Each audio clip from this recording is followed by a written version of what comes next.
Yes people, നമ്മളിന്ന് start ചെയ്യുന്നത് capital gain ആണ്. ക്യാപിറ്റൽ ഗെയിൻ മറ്റ് ഹെഡുകളിൽ നിന്ന് വളരെയധികം പ്രത്യേകത ഈ ഒരു ഹെഡിനുണ്ട്. ടോട്ടൽ ഇൻകം കമ്പ്യൂട്ട് ചെയ്യുന്ന സമയത്ത് ഇതിൽ സ്പെഷ്യൽ ഇൻകം റേറ്റ് അല്ലെങ്കിൽ സ്പെഷ്യൽ റേറ്റ് എന്ന് പറയുന്ന 112, 112A, 111A അന്ന് ഈ സെക്ഷനുകളൊക്കെ വരുന്നത് എന്താണ്? ക്യാപിറ്റൽ ഗെയിൻ എന്ന് പറയുന്ന ഈ ഒരു ചാപ്റ്ററിനകത്താണ്. എന്ന് വെച്ചാൽ മറ്റ് ചാപ്റ്ററുകളുമായിട്ടൊന്നും വലിയ കണക്ഷൻസോ കാര്യങ്ങളൊന്നും ഇല്ല. എന്നാൽ PGBPയുമായിട്ടും നമ്മുടെ ഇൻകം ഫ്രം അതർ സോഴ്സുമായിട്ടൊക്കെ ചെറിയ ബന്ധമൊക്കെ ഉണ്ട്, ചെറിയൊരു കണക്ഷനൊക്കെ ഉണ്ട്. നമുക്ക് ഇന്റർ കണക്ട് ചെയ്ത് പറയാൻ പറ്റുന്ന കുറച്ച് പോയിന്റുകളൊക്കെ ഉണ്ട്. അപ്പം നമുക്ക് അറിയാവുന്ന കാര്യമാണ് what you by capital gain. Capital gain എന്ന് പറഞ്ഞു കഴിഞ്ഞാൽ ഒരു ക്യാപിറ്റൽ അസറ്റ് വിറ്റിട്ട് ജനറേറ്റ് ചെയ്യപ്പെടുന്ന പ്രോഫിറ്റിനെ, ക്യാപിറ്റൽ അസറ്റ് സെല് ചെയ്തിട്ട് ജനറേറ്റ് ചെയ്യപ്പെടുന്ന ക്യാപിറ്റൽ ഗെയിനെ ഇവിടെ ടാക്സ് ചെയ്യപ്പെടുന്നു. അപ്പോൾ ക്യാപിറ്റൽ ഗെയിൻ എന്ന് പറയുന്ന ചാപ്റ്ററിലേക്ക് നമുക്ക് കടക്കുന്ന സമയത്ത് നമുക്ക് ആദ്യം അറിയേണ്ടത് what you by capital asset എന്നാണ്. അപ്പൊ ആക്ച്വലി നമ്മൾ ഇതിനൊരു ചെറിയൊരു ചാർട്ട് രൂപത്തിൽ കുറച്ച് കാര്യങ്ങൾ കൂടെ പറയുന്നുണ്ട്. ക്യാപിറ്റൽ ഗെയിൻ്റെ ഒരു സെക്ഷൻ ഓവർവ്യൂ. സെക്ഷൻ 2 ഇതിലെ ഡെഫിനിഷൻസ് ആണ്. സെക്ഷൻ 2 നമുക്ക് അറിയാവുന്ന കാര്യം തന്നെയാണ്. ഏതൊരു ഹെഡിന്റെയും ഡെഫിനിഷൻ സെക്ഷൻ ഏതിലാണ് സ്റ്റാർട്ട് ചെയ്യുന്നത്? സെക്ഷൻ 2ലാണ്. 45 മുതൽ 55A വരെയാണ് നമ്മുടെ സെക്ഷൻസ് കണക്ട് ചെയ്യുന്നത്. എവിടെയാണ്? 45ലാണ് നമ്മുടെ ചാർജബിലിറ്റി സെക്ഷൻ വരുന്നത്. 55A വരെയുള്ള സെക്ഷനുകളാണ് നമുക്ക് ക്യാപിറ്റൽ ഗെയിൻ എന്ന് പറയുന്ന ചാപ്റ്ററിൽ പഠിക്കാനുള്ളത്. ഓക്കെ, അപ്പൊ നമ്മുടെ ആദ്യത്തെ സെക്ഷൻ എന്ന് പറയുന്നത് സെക്ഷൻ 45 ചാർജബിലിറ്റി ആണ്. സെക്ഷൻ 45 ചാർജബിലിറ്റി ആണ്. What you by chargeability? നമുക്കറിയാം ഏതൊരു ഹെഡിന്റെയും ആദ്യത്തെ സെക്ഷൻ ചാർജബിലിറ്റി ആണ്. ഇവിടെ ചാർജ് ചെയ്യപ്പെടുന്നത് ഒരു ക്യാപിറ്റൽ അസറ്റ് സെല്ല് ചെയ്തതിന് ശേഷം ജനറേറ്റ് ചെയ്യപ്പെടുന്ന പ്രോഫിറ്റിനെ, ഒരു ക്യാപിറ്റൽ അസറ്റ് സെല്ല് ചെയ്തതിന് ശേഷം ജനറേറ്റ് ചെയ്യപ്പെടുന്ന പ്രോഫിറ്റിനെ ഇവിടെ ടാക്സ് ചെയ്യപ്പെടുന്നു. എങ്ങനെയാണെങ്കിൽ 54 മുതൽ 54GB വരെയുള്ള സെക്ഷനുകളിൽ എക്സംപ്റ്റ് ചെയ്യപ്പെട്ടിട്ടില്ല എങ്കിൽ ആ പറയുന്ന വസ്തുവിന്റെ മുകളിൽ ജനറേറ്റ് ചെയ്യപ്പെട്ടുള്ള പ്രോഫിറ്റിനെ ക്യാപിറ്റൽ ഗെയിൻ എന്ന പേരിൽ സെക്ഷൻ 45 ചാർജ് ചെയ്യുന്നു. ഇതാണ് ബേസിക് ആയിട്ടുള്ള സെക്ഷൻ 45ന്റെ ഒരു ഉള്ളടക്കം എന്ന് പറയുന്നത്. അപ്പൊ നമുക്ക് ആദ്യം എന്ത് ചെയ്യാം? കണ്ടീഷൻസ് ഉണ്ട്. സെക്ഷൻ 45 ചാർജ് ചെയ്യണമെങ്കിൽ ബേസിക് ആയിട്ടുള്ള കണ്ടീഷൻ എന്ന് പറയുന്നത് there should be a capital asset under section 2 subsection 14. അവിടെ ഒരു ക്യാപിറ്റൽ അസറ്റ് ഉണ്ടായിരിക്കണം എന്നാണ് പറഞ്ഞിരിക്കുന്നത്. ക്യാപിറ്റൽ അസറ്റ്, ക്യാപിറ്റൽ അസറ്റ് എന്താണെന്ന് നിങ്ങൾക്ക് അറിയാം. നമ്മൾ എന്തിനു വേണ്ടി ഉപയോഗിക്കുന്നതാണ്? നിരന്തരമായിട്ട് നമ്മൾ ഇൻകം ഏൺ ചെയ്യാൻ വേണ്ടി ഉപയോഗിക്കുന്ന അസറ്റുകളെയാണ് നമ്മൾ എന്തെന്ന് ഉപയോഗിക്കുന്നത്? ക്യാപിറ്റൽ അസറ്റ് എന്ന് പറയുന്നത്. അപ്പൊ 2 subsection 14 പ്രകാരം ഇതൊരു ക്യാപിറ്റൽ അസറ്റ് ആയിരിക്കണം എന്നാണ് പറഞ്ഞിരിക്കുന്നത്. Which should be transferred under section 2 subsection 47 by the assessee. ഇത് 2 subsection 47 പ്രകാരം ട്രാൻസ്ഫർ ചെയ്യപ്പെട്ടിരിക്കണം. 2 subsection 47 പ്രകാരം ട്രാൻസ്ഫർ ചെയ്യപ്പെട്ടിരിക്കണം. വളരെ ഇമ്പോർട്ടന്റ് ആണ്. ഈ പറയുന്ന ക്യാപിറ്റൽ അസറ്റ് നിങ്ങൾ എന്ത് ചെയ്തിരിക്കണം? ട്രാൻസ്ഫർ ചെയ്തിരിക്കണം. ട്രാൻസ്ഫർ എന്ന് പറയുമ്പോൾ നിങ്ങൾ സാധാരണ രീതിയിൽ മനസ്സിലാക്കുക സെയില് മാത്രമാണ്.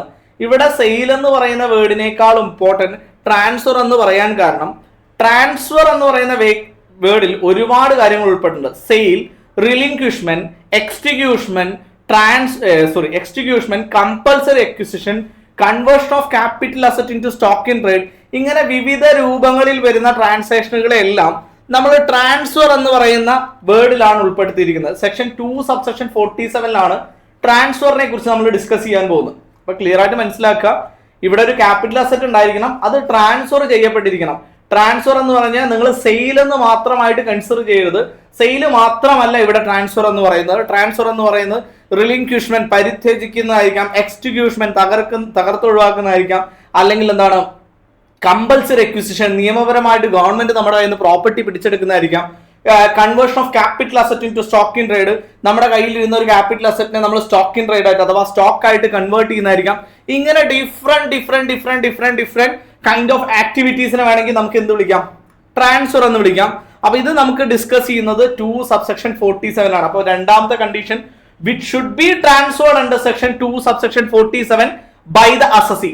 നമ്മുടെ അസസി 2 subsection 47 പ്രകാരം ഈ പറയുന്ന വസ്തു ട്രാൻസ്ഫർ ചെയ്തിരിക്കണം. Profit or gain should arise as a result of transfer. ഈ പറയുന്ന ട്രാൻസ്ഫറിന്റെ റിസൾട്ട് ആയിട്ട് അവിടെ പ്രോഫിറ്റോ ഗെയിനോ ജനറേറ്റ് ചെയ്യപ്പെട്ടിരിക്കണം. വളരെ കൃത്യമായിട്ടുള്ള വേർഡാണ്. ഇവിടെ നിങ്ങൾക്ക് എന്താണ്? ട്രാൻസ്ഫറിന്റെ ഭാഗമായിട്ട് പ്രോഫിറ്റോ അല്ലെങ്കിൽ ഗെയിനോ ജനറേറ്റ് ചെയ്യപ്പെട്ടിരിക്കണം. അപ്പൊ രണ്ട് വേർഡുകൾ നമുക്ക് വളരെ കൃത്യമായിട്ട് മനസ്സിലായിട്ടുണ്ട്.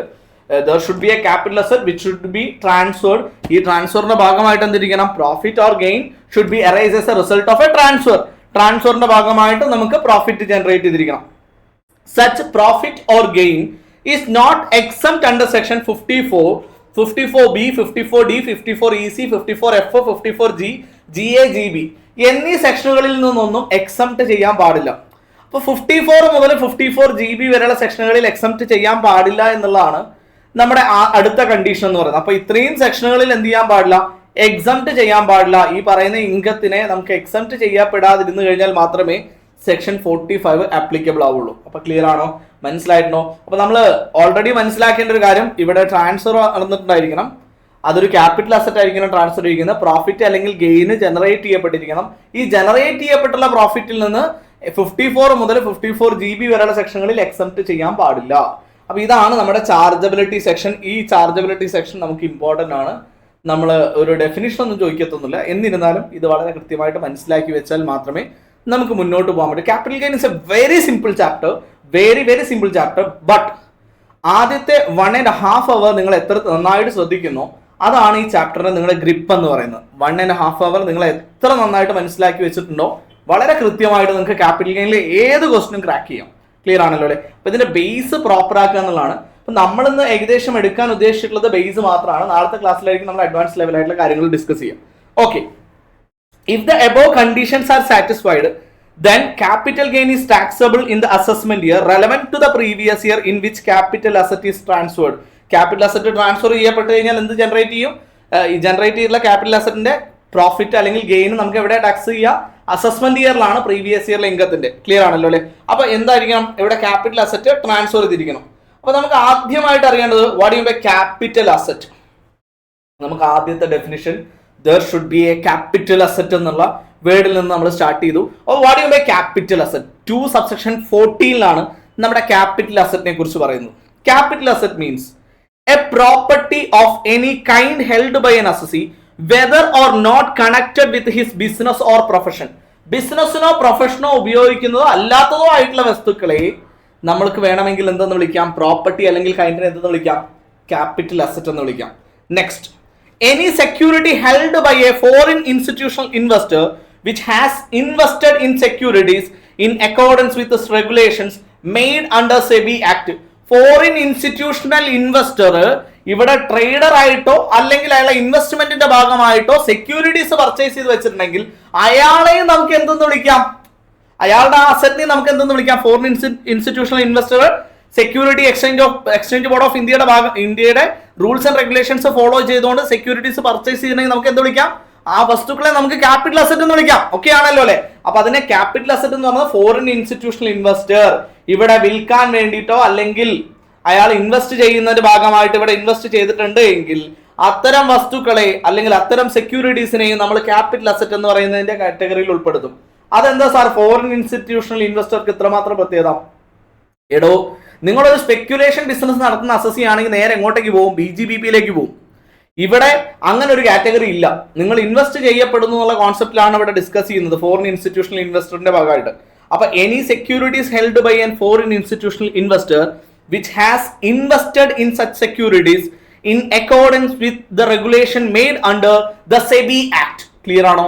സെബി ആക്ട് പ്രകാരം പറയുന്ന ഫോറിൻ ഇൻസ്റ്റിറ്റ്യൂഷണൽ ഇൻവെസ്റ്റർ ഇവിടെ ഇൻവെസ്റ്റ് ചെയ്തിട്ടുണ്ടെങ്കിൽ നമുക്ക് എന്താണ്? നമുക്കത് ക്യാപിറ്റൽ അസറ്റ് ആണ്. വിറ്റാൽ ക്യാപിറ്റൽ ഗെയിൻ ഉണ്ട്. അടുത്തത്, any unit linked insurance policies issued on or after 1/2/2021 to which exemption under section 10 subsection 10D does not apply account of the applicability of 4th, 5th provision, 4th and 5th proviso. Therefore, ULIP which is issued on or after 1/2/2021 the premium payable exceed rupees 2,50,000 for any previous year during the term of such policy would be a capital asset. 10 subsection 10D എന്താ നിങ്ങൾക്ക് ഓർമ്മയുണ്ടോ? 10 subsection 10D life insurance policy നമ്മൾ chapter 6 പഠിക്കാൻ പോകുന്ന വളരെ important ആയിട്ടുള്ള ഒരു point ആണ്. 10 subsection 10D പ്രകാരം ഇൻഷുറൻസ് പ്രീമിയത്തിന്റെ എമൗണ്ട് 10% കൂടുതൽ എമൗണ്ട് നമ്മൾ ഡെപ്പോസിറ്റ് ചെയ്യുകയാണെങ്കിൽ വിത്ഡ്രോ ചെയ്യുന്ന സമയത്ത് അതിന്റെ 10 subsection 10D എക്സംഷൻ ഉണ്ട്. സോറി, ആ ലിമിറ്റ് വരെയാണ് നിങ്ങൾ കോൺട്രിബ്യൂട്ട് ചെയ്യുന്നത് എങ്കിൽ നിങ്ങൾക്ക് എക്സംഷൻ ഉണ്ട് എന്ന് പറയുന്നതാണ്. പക്ഷെ ഈ പറയുന്ന എമൗണ്ട് എങ്ങാനും 10% കൂടുതലാണ് നിങ്ങൾ ഡെപ്പോസിറ്റ് ചെയ്തിട്ടുള്ളത് എങ്കിൽ ആ എമൗണ്ട് എന്ത് ചെയ്യപ്പെടും? ഡിസലവ് ചെയ്യപ്പെടും. അതല്ല നമ്മുടെ 10ലെ എക്സംഷൻസ് ഒന്നും എന്ത് ചെയ്യാൻ പറ്റില്ല? ക്ലെയിം ചെയ്യാൻ പറ്റത്തില്ല. അപ്പൊ 10-ലെ എക്സംഷൻസ് ക്ലെയിം ചെയ്യാൻ പറ്റത്തില്ല എന്നുള്ളത് കൊണ്ട് തന്നെ ഈ പറയുന്ന വസ്തുവിനെ നമ്മൾ എന്തായിട്ടാണ് ട്രീറ്റ് ചെയ്യുന്നത്? 1/2/2021 മുതൽക്ക് 2,50,000 രൂപയ്ക്ക് മുകളിലേക്ക് നിങ്ങൾ പ്രീമിയം കൊടുത്തിട്ടുണ്ടെങ്കിൽ it should be treated as A capital asset. അതായത് യൂലിപ്പ് ആണെങ്കിൽ, യൂണിറ്റ് ലിങ്ക്ഡ് ഇൻഷുറൻസ് പോളിസി ആണ് എങ്കിൽ അത് നമുക്ക് എന്തായിട്ട് മാറും? ക്യാപിറ്റൽ അസറ്റ് ആയിട്ട് മാറും. വളരെ ഇമ്പോർട്ടന്റ് ആയിട്ടുള്ള ഒരു ഡെഫിനിഷൻ ആണ്. അപ്പൊ 3 കാര്യങ്ങൾ നമ്മൾ പഠിച്ചു. ആദ്യത്തെ പോയിന്റ് എന്തായിരുന്നു? there should be a capital asset എന്നാണ് നമ്മൾ സ്റ്റാർട്ട് ചെയ്തത്. Capital asset means any property or kind whether or not connected with business or profession. Business or പ്രൊഫഷനുമായിട്ട് ബന്ധപ്പെട്ടുള്ള ക്യാപിറ്റൽ അസറ്റുകളായിരിക്കാം. 2 എന്ത് പറഞ്ഞു? ഫോറിൻ ഇൻസ്റ്റിറ്റ്യൂഷണൽ ഇൻവെസ്റ്റർ ഇന്ത്യയിൽ ഇൻവെസ്റ്റ് ചെയ്യുകയാണെങ്കിൽ സെബി ആക്ട് പ്രകാരമാണ് ഇൻവെസ്റ്റ് ചെയ്തിട്ടുള്ളെങ്കിൽ അത്തരം സെക്യൂരിറ്റീസിനെ നമ്മൾ ക്യാപിറ്റൽ അസറ്റ് എന്ന് വിളിക്കും. തേർഡ് പോയിന്റ് നമ്മൾ എന്തെന്ന് പറഞ്ഞു? ULIP unit linked insurance policies 1/2/2021 മുതൽക്ക് നിങ്ങൾ 2 ലക്ഷത്തിൽ കൂടുതൽ പ്രീമിയം കൊടുത്തിട്ടുണ്ടെങ്കിൽ അത്തരം യൂലിപ്പുകളെ നമ്മൾ ക്യാപിറ്റൽ അസറ്റ് ആയിട്ട് ട്രീറ്റ് ചെയ്യും. വളരെ ഇമ്പോർട്ടന്റ് ആണ്, നമ്മളോട് ചോദിക്കാൻ സാധ്യതയുള്ള ഒരു ക്വസ്റ്റൻ ആണ്. അപ്പൊ ക്യാപിറ്റൽ അസറ്റ് എന്താണെന്ന് ബേസിക് ആയിട്ട് മനസ്സിലായി. പക്ഷേ ബട്ട് ഡസ് നോട്ട് ഇൻക്ലൂഡ്, ഈ പറയുന്നൊന്നും ക്യാപിറ്റൽ അസറ്റ് അല്ല. ഇനി പറയാൻ പോകുന്നത് എന്തല്ല? ക്യാപിറ്റൽ അസറ്റ് അല്ല. ചിലപ്പോൾ നിങ്ങൾ ഇത് കേൾക്കുമ്പോൾ ചിലപ്പോൾ നിങ്ങൾക്ക് തോന്നും ഇത് എന്തുകൊണ്ട് ക്യാപിറ്റൽ അസറ്റ് ആയിക്കൂടാന്ന്. പക്ഷേ ഇത് ക്യാപിറ്റൽ അസറ്റ് അല്ല. വളരെ ഇമ്പോർട്ടന്റ് ആയിട്ടുള്ള ക്യാപിറ്റൽ അസറ്റുകളല്ലാത്ത stock in trade, consumable stores, raw material held for the purpose of business or profession. First point ആണ് does not include stock in trade, consumable stores, raw material. Business or പ്രൊഫഷനുമായിട്ട് ബന്ധപ്പെട്ട് കിടക്കുന്ന ഇത്തരം വസ്തുക്കളെ ഒന്നും നമ്മൾ എന്തായിട്ട് കൺസിഡർ ചെയ്യില്ല? ക്യാപിറ്റൽ അസറ്റ് ആയിട്ട് കൺസിഡർ ചെയ്യില്ല. കാരണം എന്താ? ഇത് വിറ്റ് കഴിഞ്ഞാൽ ജനറേറ്റ് ചെയ്യപ്പെടുന്ന പ്രോഫിറ്റ് ടാക്സ് ചെയ്യാൻ വേണ്ടിയിട്ടാണ് PGBP എന്ന് പറയുന്ന ഹെഡ്. നമുക്കിവിടെ എന്താണ്? ബിസിനസ്സോ പ്രൊഫഷനോ ആയിട്ട് ബന്ധപ്പെടാത്ത വസ്തുക്കൾ ആവണമെന്നില്ല. പക്ഷെ അത് ക്യാപിറ്റൽ അസറ്റ് ആയിരിക്കണം. Stock in trade, consumable stores, ഈ റോ മെറ്റീരിയൽ ഒക്കെ എന്താണ്? കറണ്ട് അസറ്റുകളാണ്. അപ്പൊ ഈ പറയുന്ന വസ്തുക്കൾ വിറ്റ് കഴിഞ്ഞാൽ ജനറേറ്റ് ചെയ്യപ്പെടുന്ന പ്രോഫിറ്റ് PGBPയിലാണ് പോകുന്നത്. എവിടെയല്ല? ക്യാപിറ്റൽ ഗെയിനിലല്ല. തെറ്റിക്കരുത്. ക്ലിയർ ആണല്ലോ അല്ലെ? Stock in trade, consumable stores and raw materials. Clear ആണല്ലോ അല്ലെ? Next, movable personal effect including wearing apparels and furniture held for the personal use for the assessee or any of his member of family dependent. അതായത് വളരെ important ആണ് movable personal effect. നമ്മൾ ദൈനംദിന ജീവിതത്തിൽ ഉപയോഗിച്ചുകൊണ്ടിരിക്കുന്ന, നിത്യജീവിതത്തിൽ ഉപയോഗിച്ചുകൊണ്ടിരിക്കുന്ന വസ്തുക്കളെ നമ്മൾ മൂവബിൾ പേഴ്സണൽ എഫക്റ്റ് എന്നാണ് ഉപയോഗിക്കുക, എന്നാണ് പറയുക. എന്ന് വെച്ചാൽ വെയറിംഗ് അപ്പാരൽസ്, നമ്മൾ നിരന്തരമായിട്ട് ഡ്രസ്സുകൾ ഉപയോഗിക്കുന്നുണ്ട്, ഫർണിച്ചറുകൾ ഉപയോഗിക്കുന്നുണ്ട്, യുടെൻസിൽസ് ഉപയോഗിക്കുന്നുണ്ട്. ഇതിനൊക്കെ നമുക്ക് എന്തെന്ന് വിളിക്കാം? മൂവബിൾ പേഴ്സണൽ എഫക്റ്റ് എന്ന് വിളിക്കാം. ഇതൊന്നും ക്യാപിറ്റൽ അസറ്റ് അല്ല. പക്ഷെ ഈ മൂവബിൾ പേഴ്സണൽ എഫക്റ്റിൽ ഉൾപ്പെടാത്ത കുറച്ച് കാര്യങ്ങളുണ്ട്. Jewellery means gold, silver, platinum, alloy, semi precious and precious സ്റ്റോണിൽ ക്രിയേറ്റ് ചെയ്യപ്പെട്ടിട്ടുള്ള ആഭരണങ്ങൾ, ജ്വല്ലറീസ്, അല്ലെങ്കിൽ യൂടെൻസിൽസ്, ഗോൾഡിന്റെ യൂടെൻസിൽസ്, അല്ലെങ്കിൽ എന്ത് പറയാം, സപ്രപഞ്ച കട്ടിൽ എന്നൊക്കെ പറയുന്നത് എന്താണ്? ക്യാപിറ്റൽ അസറ്റ് ആണ്. അത് വിറ്റ ക്യാപിറ്റൽ ഗെയിൻ ഉണ്ട്. അപ്പൊ നിങ്ങളോട് പറയുന്നത് ദൈനംദിന ജീവിതത്തിൽ നിങ്ങൾ ഉപയോഗിക്കുന്ന വസ്തുക്കളെയാണ് നമ്മൾ എന്ത് വിളിക്കുന്നത്? മൂവബിൾ പേഴ്സണൽ എഫക്റ്റ് എന്ന് പറഞ്ഞാൽ ആ മൂവബിൾ പേഴ്സണൽ എഫക്റ്റിൽ എന്ത് പെടുന്നില്ല? ജ്വല്ലറി പെടുന്നില്ല. എന്ന് വെച്ചാൽ സ്വർണ്ണ ആഭരണങ്ങളോ അല്ലെങ്കിൽ gold, silver, platinum, വോട്ടവർ, gold, silver, platinum, semi precious and precious stone. അത് വളരെ ഇമ്പോർട്ടന്റ് ആയിട്ടുള്ള ജ്വല്ലറിയുടെ ഡെഫിനിഷൻ അവിടെ തന്നിട്ടുണ്ട്. Ornaments made gold, silver, platinum or any other precious metal or an alloy containing one or more of such precious metal, whether or not containing any precious and semi-precious stone, whether or not work or sent into any wearing apparel, precious and semi-precious stone, whether or not set any furniture, utensil, any article worked sent into wearing apparels. അതായത് നിങ്ങൾ ഈ പറയുന്ന gold, silver, platinum, ഈ പറയുന്ന diamond മുതലായുള്ള കാര്യങ്ങളൊക്കെ നിങ്ങളുടെ വസ്ത്രങ്ങളിൽ നിങ്ങൾ ഉപയോഗിക്കുന്നുണ്ട്, അല്ലെങ്കിൽ നിങ്ങൾ ജ്വല്ലറി ആയിട്ട് ഉപയോഗിക്കുന്നുണ്ട്. ഇതൊന്നും എന്തല്ല? മൂവബിൾ പേഴ്സണൽ എഫക്റ്റിന്റെ കാറ്റഗറി പെടില്ല. എന്ന് വെച്ച് കഴിഞ്ഞാൽ വിറ്റ ക്യാപിറ്റൽ ഗെയിൻ ഉണ്ട്. ഫോർ എക്സാമ്പിൾ യൂടെൻസിൽസ് പാത്രങ്ങളല്ലേ? പാത്രങ്ങൾ, നമ്മൾ ഡെയിലി ഭക്ഷണം കഴിക്കുന്ന പാത്രം സ്വർണ്ണ തളികയിലെ നമ്മൾ ഭക്ഷണം കഴിക്കും. നമ്മുടെ നിരന്തരമായിട്ട് നമ്മൾ ഉപയോഗിച്ചുകൊണ്ടിരിക്കുന്ന ഒരു പാത്രമാണ്. പക്ഷെ നമ്മളത് സ്വർണ്ണ തളികയാണ്. ഇത് വിറ്റ ക്യാപിറ്റൽ ഗെയിൻ ഇല്ല എന്ന് പറയാൻ പറ്റില്ല. Because it's A jewellery. ഇത് വിറ്റ് കഴിഞ്ഞാൽ ക്യാപിറ്റൽ ഗെയിൻ ഉണ്ട്. ഇത് മൂവബിൾ പേഴ്സണൽ എഫക്റ്റിന്റെ കാറ്റഗറിയിൽ പെടില്ല. ഇനി നിങ്ങൾക്കൊരു കട്ടിലുണ്ട്. ഈ കട്ടിലിന്റെ ചുറ്റും നിങ്ങൾ എന്ത് ചെയ്തിട്ടുണ്ട്? നിങ്ങൾ കിടന്നുറങ്ങുന്ന കട്ടിലിൽ നിങ്ങൾ വളരെ കൃത്യമായിട്ട് ഡിസൈൻ ഒക്കെ ചെയ്ത് വെച്ചിട്ടുണ്ട്, ഗോൾഡും സിൽവറും പ്ലാറ്റിനൊക്കെ വെച്ചിട്ട്. സപ്രപഞ്ച കട്ടിൽ, അത് ഞാൻ നേരത്തെ പറഞ്ഞത്. അപ്പൊ സെപ്രമെഞ്ച കട്ടിലൊക്കെ നിങ്ങൾ വളരെ കൃത്യമായിട്ട് പണിത് വെച്ചിട്ടുണ്ട്. അതിൽ നിങ്ങൾ എന്ത് ചെയ്തു? ആ പറയുന്ന വസ്തുവിന്റെ മുകളിൽ നിങ്ങൾ നിരന്തരമായിട്ട് ഉറങ്ങിക്കൊണ്ടിരിക്കുന്ന, ഞാൻ നിരന്തരമായിട്ട് ഉപയോഗിച്ചുകൊണ്ടിരിക്കുന്ന വസ്തുവാണ്. സെൽ ചെയ്ത ക്യാപിറ്റൽ അസറ്റ് ആണ്, വിറ്റ ക്യാപിറ്റൽ ഗെയിൻ ഉണ്ട്. ക്ലിയർ ആണല്ലോ അല്ലെ? അപ്പൊ വളരെ ഇമ്പോർട്ടന്റ് ആണ്. ജ്വല്ലറി എന്ന് പറയുമ്പോൾ നിങ്ങൾ കഴുത്തിലും കാലിലും അല്ലെങ്കിൽ ശരീരത്തിന് അണിയുന്ന ആഭരണങ്ങൾ മാത്രമല്ല, വസ്ത്രങ്ങളിൽ ഉപയോഗിക്കുന്നതായിക്കോട്ടെ, നമ്മൾ നിരന്തരമായിട്ട് ഉപയോഗിച്ചുകൊണ്ടിരിക്കുന്ന വസ്തുക്കളിൽ ഉപയോഗിക്കുന്ന ആയിക്കോട്ടെ, ഇതിനെല്ലാം ജ്വല്ലറി എന്നാണ് പറയാ. It's not a movable personal effect. ഇത് വിറ്റ ക്യാപിറ്റൽ ഗെയിൻ ഉണ്ട്. ഇത് ട്രാൻസ്ഫർ ചെയ്ത് കഴിഞ്ഞാൽ എന്തുണ്ട്? നമുക്ക് ക്യാപിറ്റൽ ഗെയിൻ ഉണ്ട്. ക്ലിയർ ആണല്ലോ അല്ലെ? നെക്സ്റ്റ്, ആർക്കിയോളജിക്കൽ കളക്ഷൻ, പുരാവസ്തുക്കൾ നമുക്ക് എന്താണ്? ക്യാപിറ്റൽ അസറ്റ് ആണ്, വിറ്റാൽ ക്യാപിറ്റൽ ഗെയിൻ ഉണ്ട്. ഡ്രോയിങ്സ് എന്തെങ്കിലും ഡ്രോയിങ്സ് ഒക്കെ നമ്മൾ വാങ്ങിച്ച് വീട്ടിൽ വെച്ചിട്ടുണ്ട്, അതെല്ലാം നമുക്ക് എന്താണ്? ക്യാപിറ്റൽ അസറ്റ് ആണ്, വിറ്റാൽ ക്യാപിറ്റൽ ഗെയിൻ ഉണ്ട്. പെയിന്റിങ്സ് എന്നൊക്കെ പറയുമ്പോൾ നമുക്ക് വേണമെങ്കിൽ രാജാ രവിവർമ്മയുടെ ചിത്രമൊക്കെ പറയാം. ശകുന്തളയുടെ ദർഭമുന കൊണ്ടിട്ടുള്ള ചിത്രം ഞാൻ വീടിന്റെ ഭിത്തിയിൽ തറച്ചിട്ടുണ്ട്, പക്ഷെ അതെന്റെ മൂവബിൾ പേഴ്സണൽ എഫക്റ്റ് ആണെന്ന് പറയാൻ പറ്റുമോ? പറ്റത്തില്ല. കാരണം അത് കണ്ടാലേ എനിക്ക് ഉറങ്ങാൻ പറ്റൂ എന്നൊക്കെ പറയുന്ന ആൾക്കാരൊക്കെ ഉണ്ടാവും. ബട്ട് അതൊന്നും ഇവിടെ പ്രാക്ടിക്കലി പോസിബിൾ അല്ല. അത് ക്യാപിറ്റൽ അസറ്റ് ആണ്, വിറ്റ ക്യാപിറ്റൽ ഗെയിൻ ഉണ്ട്. നെക്സ്റ്റ്, സ്കൾപ്ചേഴ്സ്, ശില്പങ്ങൾ, എനി ആർട്ട് വർക്ക്. ഈ പറയുന്ന വസ്തുക്കളെല്ലാം നമുക്ക് എന്തെന്ന് വിളിക്കാം? മൂവബിൾ പേഴ്സണൽ എഫക്റ്റിൽ നിന്ന് എക്സ്ക്ലൂഡ് ചെയ്തിട്ടുണ്ട്. ഇത് വിറ്റ ക്യാപിറ്റൽ അസറ്റ് ആണ്. ഇത് എന്താണ്? ക്യാപിറ്റൽ അസറ്റ് ആണ്. Which should be transferred by the capital asset എന്ന് പറയുന്നതിൽ ഈ പറയുന്ന വസ്തുക്കളെല്ലാം ക്യാപിറ്റൽ അസറ്റ് ആണ്, വിറ്റാൽ ക്യാപിറ്റൽ ഗെയിൻ ഉണ്ട്. ക്ലിയർ ആണേ? Next, agriculture land, third point ആണ്. ഇത് ക്യാപിറ്റൽ അസറ്റ് അല്ല. Agriculture land situated within the limit of any municipality or cantonment board having population of 10,000 or in any area within a distance measured aerially. വളരെ കൃത്യമായിട്ട് ഞാൻ നിങ്ങൾക്ക് ഒരു example ആയിട്ട് കാണിക്കാം. നമ്മുടെ മുനിസിപ്പാലിറ്റി കണ്ടോൺമെന്റ് ബോർഡ്, ചുമ്മാ നിങ്ങളൊരു മുനിസിപ്പാലിറ്റി ആണെന്ന് വിചാരിക്കുക, സങ്കല്പിക്കുക. എൻ്റെ ചിത്രം അത്ര മോശമായിരിക്കും, എന്നാലും നിങ്ങൾ സഹിക്കുക. അപ്പൊ എന്താ പറഞ്ഞത്? ഇത് നമ്മുടെ മുനിസിപ്പാലിറ്റിയാണ്. ഇതിന്റെ സറൗണ്ടിങ്സിൽ 2 കിലോമീറ്റർ, എത്രയാ? 2 കിലോമീറ്റർ ദൂരെ വരെ 10,000-ൽ താഴെയാണ് പോപ്പുലേഷൻ എങ്കിൽ ഇത് റൂറൽ അഗ്രികൾച്ചർ ലാൻഡ് ആണ്. 10,000-ൽ കൂടുതലും എന്നാൽ 1,00,000-ൽ താഴെയുമാണെങ്കിൽ ഇത് അർബൻ അഗ്രികൾച്ചർ ലാൻഡ് ആണ്. ഇപ്പൊ റൂറൽ അഗ്രികൾച്ചർ ലാൻഡ് വിറ്റ് കഴിഞ്ഞാൽ മാത്രമേ ക്യാപിറ്റൽ അസറ്റ് അല്ലാത്തുള്ളൂ. Urban agriculture land it is a capital asset. Transfer ചെയ്താൽ അതെന്ത് ജനറേറ്റ് ചെയ്യും? ക്യാപിറ്റൽ ഗെയിൻ ജനറേറ്റ് ചെയ്യും. അപ്പൊ മുനിസിപ്പാലിറ്റി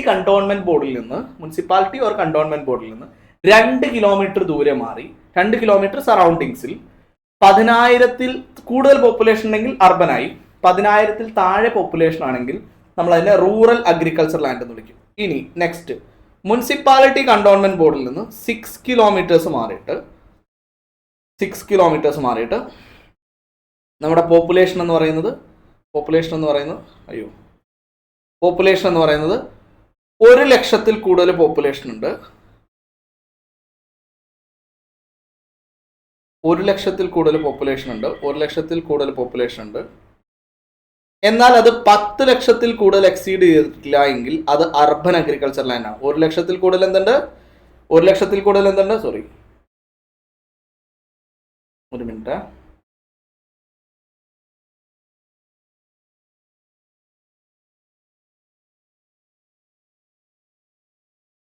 ഒരു 1,00,000-ൽ കൂടുതൽ പോപ്പുലേഷൻ ഉണ്ട്, പക്ഷേ 10,00,000-ൽ താഴെയാണ് പോപ്പുലേഷൻ എങ്കിലും അതെന്താണ്? അർബൻ അഗ്രികൾച്ചർ ആണ്. അപ്പൊ 1,00,000-ൽ താഴെയാണെങ്കിലും സാറേ, 1,00,000-ൽ താഴെയാണെങ്കിൽ it's a rural agriculture land, വിറ്റാൽ ക്യാപിറ്റൽ ഗെയിൻ ഇല്ല. തേർഡ് പോയിന്റ്, മുനിസിപ്പാലിറ്റി കണ്ടോൺമെന്റ് ബോർഡിൽ നിന്ന് 8 കിലോമീറ്റർ ദൂരെ 10,00,000-ൽ കൂടുതലാണ് പോപ്പുലേഷൻ എങ്കിൽ it's an urban agriculture land, വിറ്റാൽ ക്യാപിറ്റൽ ഗെയിൻ ഉണ്ട്. അപ്പോൾ നിങ്ങൾ വളരെ കൃത്യമായിട്ട് മനസ്സിലാക്കുക, നമ്മൾ റൂറൽ അഗ്രികൾച്ചർ ലാൻഡ് എന്ന് പറഞ്ഞു കഴിഞ്ഞാൽ 2 കിലോമീറ്റർ സറൗണ്ടിങ്സിലാണെങ്കിൽ 10,000-ൽ താഴെയാണ് പോപ്പുലേഷൻ വരുന്നതെങ്കിൽ it's a rural agriculture land, വിറ്റാൽ ക്യാപിറ്റൽ ഗെയിൻ ഇല്ല. നെക്സ്റ്റ്, 6 കിലോമീറ്റർ സറൗണ്ടിങ്സിലാണ് വരുന്നതെങ്കിൽ 1,00,000-ൽ താഴെയാണ് പോപ്പുലേഷൻ എങ്കിൽ it's a rural agriculture land, വിറ്റാൽ ക്യാപിറ്റൽ ഗെയിൻ ഇല്ല. 8 കിലോമീറ്റർ സറൗണ്ടിങ്സിലാണ് എങ്കിൽ 10,00,000-ൽ താഴെയാണ് പോപ്പുലേഷൻ വരുന്നതെങ്കിൽ അത് റൂറൽ അഗ്രികൾച്ചർ ലാൻഡ് ആണ്, വിറ്റാൽ ക്യാപിറ്റൽ ഗെയിൻ ഇല്ല. ഇതിന്റെ പുറത്ത് വരുന്നത് മുഴുവൻ എന്താണ്? റൂറൽ അഗ്രികൾച്ചർ ലാൻഡ് ആണ്. റൂറൽ അഗ്രികൾച്ചറൽ ലാൻഡ് ആണ്. അപ്പോൾ വളരെ ഇമ്പോർട്ടന്റ് ആയിട്ട് മനസ്സിലാക്കുക, റൂറൽ അഗ്രികൾച്ചർ ലാൻഡ് എന്ന് പറഞ്ഞാൽ മുനിസിപ്പാലിറ്റി കണ്ടോൺമെന്റ് ബോർഡിന്റെ പുറത്ത് വരുന്നൊക്കെ എന്താണ് 8 കിലോമീറ്റർ സറൗണ്ടിങ്സിന്റെ പുറത്ത് വരുന്ന മുഴുവൻ റൂറൽ അഗ്രികൾച്ചർ ലാൻഡ് ആണ്. വിറ്റാൽ ക്യാപിറ്റൽ ഗെയിൻ ഇല്ല. അപ്പോൾ വളരെ ഇമ്പോർട്ടന്റ് ആയിട്ട് മനസ്സിലാക്കുക ക്യാപിറ്റൽ അസറ്റ് എന്താണെന്നുള്ളത്. അപ്പോൾ ഇവിടെ നമുക്ക് അർബൻ അഗ്രികൾച്ചർ ലാൻഡ് എന്താണ്? Urban agriculture land capital asset ആണ്. വിറ്റാൽ ക്യാപിറ്റൽ ഗെയിൻ ഉണ്ട്. വളരെ കൃത്യമായിട്ട് മനസ്സിലാക്കുക, വിറ്റാൽ ക്യാപിറ്റൽ ഗെയിൻ ഉണ്ട്. ക്ലിയർ ആണല്ലോ അല്ലെ? അപ്പോൾ വളരെ ഇമ്പോർട്ടന്റ് ആയിട്ടുള്ള ഒരു ടേം ആയിരുന്നു റൂറൽ അഗ്രികൾച്ചർ ലാൻഡ്. അപ്പോൾ എന്താണ് നമുക്ക് നോട്ട്സ് കൊടുത്തിരിക്കുന്നത് നോക്കാം. Agriculture land not situated within the limit of any municipality or cantonment board having population of 10,000 in any area within a distance measured aerially. അതായത് മുനിസിപ്പാലിറ്റി കണ്ടോൺമെന്റ് ബോർഡിൽ agriculture land situate ചെയ്യുന്നത് agriculture land situate ചെയ്യുന്ന municipality cantonment ബോർഡിലാണെങ്കിൽ എന്താണ്, അത് urban agriculture land ആവാൻ chance ഉണ്ട്. അപ്പൊ നമുക്ക് അതിന്റെ തൊട്ട് താഴെ തന്നിട്ടുള്ള ഈ ഒരു ടേബിൾ നമുക്ക് ഫോക്കസ് ചെയ്യാം. Shortest aerially distance from local limit of municipality or cantonment board. അടുത്തതിന് എന്താ പറഞ്ഞിട്ടുള്ളത്? Population according to the last preceding census of which the relevant figures have been published before the first day of the previous ഇയറിൽ publish ചെയ്തിട്ടുള്ള latest census പ്രകാരമാണ് നമ്മൾ ഇതിനെ consider ചെയ്യുന്നത്. അപ്പോൾ ഇവിടെ തന്നിട്ടുള്ള എത്രയാണ്? 2 lakh ആണ്. 2 കിലോമീറ്റർ സറൗണ്ടിങ്സിലാണെങ്കിൽ less than or equal to 2 kilometres ആണെങ്കിൽ 10,000 കൂടുതലാണെങ്കിൽ it's an urban agriculture land. ഇനി നെക്സ്റ്റ് എന്താണ്? മുനിസിപ്പാലിറ്റി കണ്ടോൺമെന്റ് ബോർഡിൽ നിന്ന് 2 കിലോമീറ്റേഴ്സിൽ കൂടുതലാണ്, പക്ഷേ 6 കിലോമീറ്റേഴ്സ് താഴെയാണെങ്കിൽ 1 lakh താഴെയാണെങ്കിൽ റൂറൽ അഗ്രികൾച്ചർ ലാൻഡ് ആണ്. നെക്സ്റ്റ് 6 കിലോമീറ്റേഴ്സ് എബോവ് ആണ്, ബട്ട് 8 കിലോമീറ്റേഴ്സ് ബിലോ ആണെങ്കിൽ അല്ലെങ്കിൽ ഈക്വൽ ടു ആണെങ്കിൽ 10 lakh വരെ എന്താണ് പോപ്പുലേഷൻ? 10 lakh വരെയുള്ള പോപ്പുലേഷൻ എന്താണ്? 10 lakh വരെയുള്ള പോപ്പുലേഷൻ നമുക്ക് എന്തായിട്ട് കൺസിഡർ ചെയ്യാൻ പറ്റുള്ളൂ? അതുവരെയാണ് പോപ്പുലേഷൻ ഉള്ളത് എങ്കിൽ less than or equal to 10,000 ആണ്, 10 lakh ആണ് എങ്കിൽ it's a rural agriculture land. വിറ്റാൽ ക്യാപിറ്റൽ ഗെയിൻ ഇല്ല. വളരെ കൃത്യമായിട്ട് മനസ്സിലാക്കുക, not more than 2 kilometres from the local limit of any municipality or cantonment board and which has population of more than 10,000 but not exceeding 1 lakh. Next എന്താ പറഞ്ഞിട്ടുള്ളത്? Not more than 6 kilometers the local limit of municipality or cantonment board which has say population more than 1 lakh but not exceeding 10 lakh. Not more than 8 kilometers from the local limit of any municipality or cantonment board and which has the population more than 10 lakh. ഇത്രയാണ് നമുക്ക് ഇവിടെ തന്നിട്ടുള്ളത്. Population here means population according to the last preceding census of which the relevant figures has been published before the first day of the previous year. ഞാൻ already പറഞ്ഞു, relevant previous year തൊട്ട് മുൻപുള്ള relevant previous year start ചെയ്യുന്ന സമയത്ത് അതിന്റെ first ഡേയിലുള്ള census പ്രകാരമുള്ള എത്രയാണ് population അതായിരിക്കും നമ്മൾ കൺസിഡർ ചെയ്യുക. Capital asset which include agriculture land situated in area within such a distance measured aerially in relation to the range of population according to the last preceding census. അതായത് ഈ പറയുന്ന latest census പ്രകാരം വരികയാണെങ്കിൽ അതിനകത്താണ് വരുന്നെങ്കിൽ ഇതെന്താണ്? Capital asset ആണ്. വിറ്റാൽ ക്യാപിറ്റൽ ഗെയിൻ ഉണ്ട്. അപ്പൊ നിങ്ങൾ മനസ്സിലാക്കുക, റൂറൽ അഗ്രികൾച്ചർ ലാൻഡ് മാത്രമാണ് എന്തെന്ന് പറയുന്നത്? ക്യാപിറ്റൽ അസറ്റ് അല്ല എന്ന് പറയുന്നത്. Urban agriculture land capital asset ആണ്. സെല്ല് ചെയ്ത ക്യാപിറ്റൽ ഗെയിൻ ഉണ്ട്. ക്ലിയർ ആണേ? മനസ്സിലായിട്ടില്ല എങ്കിൽ ഡൗട്ട് ചോദിക്കുക കേട്ടോ. Next, gold bond issued by the central government, special bearer bond. ഇത്രയും ഐറ്റംസ് എന്തല്ല? ക്യാപിറ്റൽ അസറ്റ് അല്ല. അതെന്തല്ല? ക്യാപിറ്റൽ അസറ്റ് അല്ല. അതുകൊണ്ട് തന്നെ വിറ്റാൽ ക്യാപിറ്റൽ ഗെയിൻ ഇല്ല. ക്ലിയർ ആണോ? ഇത് നമ്മൾ ഓൾറെഡി ഡിസ്കസ് ചെയ്തു. മുകളിൽ രണ്ടാമത് റീപ്രിന്റ് ചെയ്ത് വന്നാണോ? നെക്സ്റ്റ്, ക്ലിയർ ആണോ? മനസ്സിലായിട്ടുണ്ടോ? പക്ക. ഒന്ന് വായിച്ചോളൂ.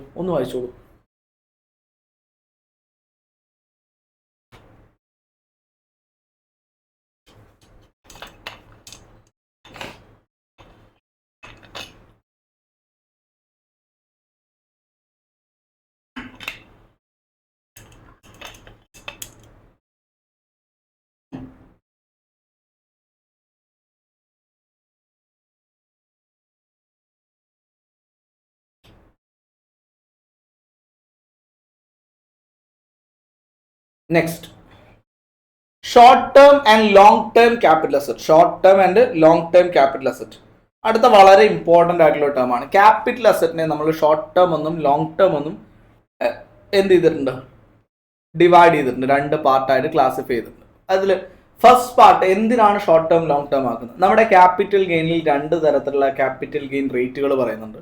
Short term capital gain rate പറയുന്നുണ്ട്, ലോങ് ടേം ക്യാപിറ്റൽ ഗെയിൻ മറ്റൊരു റേറ്റ് പറയുന്നുണ്ട്. അപ്പൊ ഈ റേറ്റുകളെ നമുക്ക് ഐഡന്റിഫൈ ചെയ്യണമെങ്കിൽ ക്യാപിറ്റൽ അസറ്റുകളുടെ ലോങ് ടേം ആണോ ഷോർട്ട് ടേം ആണോ എന്ന് തിരിച്ചറിയണം. അപ്പൊ നമ്മൾ ലോങ് ടേം അല്ലെങ്കിൽ ഷോർട്ട് ടേം ആയിട്ട് കൺസിഡർ ചെയ്യുന്നത് അതിന്റെ ഹോൾഡിംഗ് പീരീഡിനെ അനുസരിച്ചുകൊണ്ടാണ്. ഇത് ശരിക്കും നമുക്ക് രണ്ട് രീതിയിലാണ്. 23rd ജൂലൈ 2024 വരെയുള്ള ഒരു പീരീഡിൽ നമ്മൾ ക്യാപിറ്റൽ അസറ്റിനെ ഡിസ്ക്രൈബ് ചെയ്തിരുന്നത്, അല്ലെങ്കിൽ ലോങ് ടേം ക്യാപിറ്റൽ അസറ്റ് എന്നുള്ള രീതിയിൽ നമ്മൾ അതിനെ ക്ലാസിഫൈ ചെയ്തിരുന്നതിന്റെ പീരീഡ് 12 months, 24 months, 36 months എന്നിങ്ങനെയായിരുന്നു.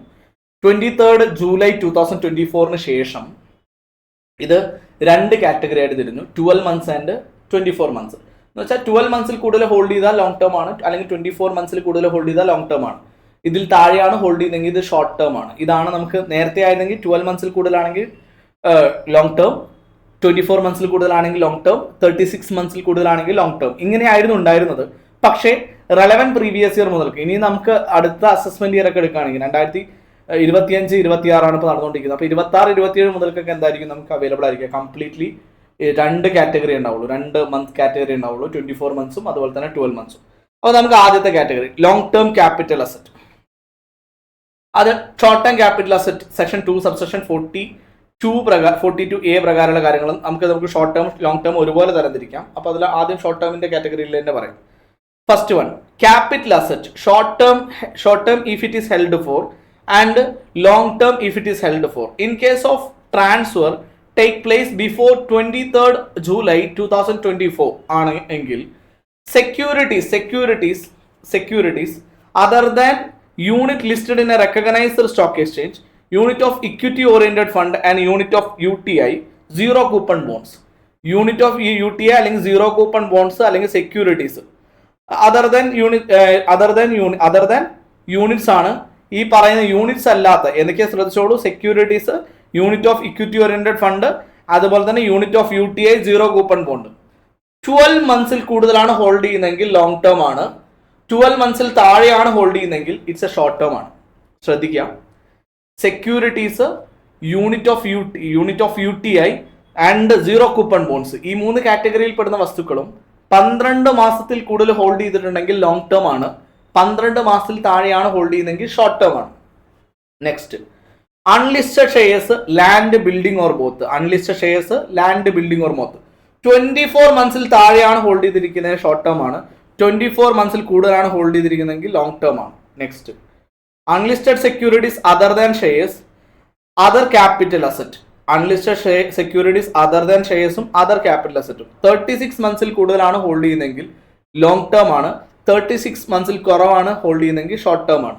അപ്പോൾ ഇതാണ് നമുക്ക് വന്നിട്ടുള്ള 7 ഐറ്റംസ് എന്ന് പറയുന്നത്. ഇനി നമുക്ക് 23rd ജൂലൈ 2024 ശേഷം ആഫ്റ്റർ ആണ് എങ്കിൽ നമ്മുടെ ഈ ഒരു ഹോൾഡിംഗ് പീരീഡിനെ 12 months എന്നും 24 months എന്നും 2 കാറ്റഗറി ആയിട്ടാണ് ക്ലാസിഫൈ ചെയ്തിട്ടുള്ളത്. എത്രയാ? 2 കാറ്റഗറി ആയിട്ടാണ് ക്ലാസിഫൈ. 12 months, 24 months, 2 കാറ്റഗറി മാത്രമേ ഉള്ളൂ. Securities listed in A recognised stock exchange, unit of equity oriented fund or unit of UTI, zero coupon bonds.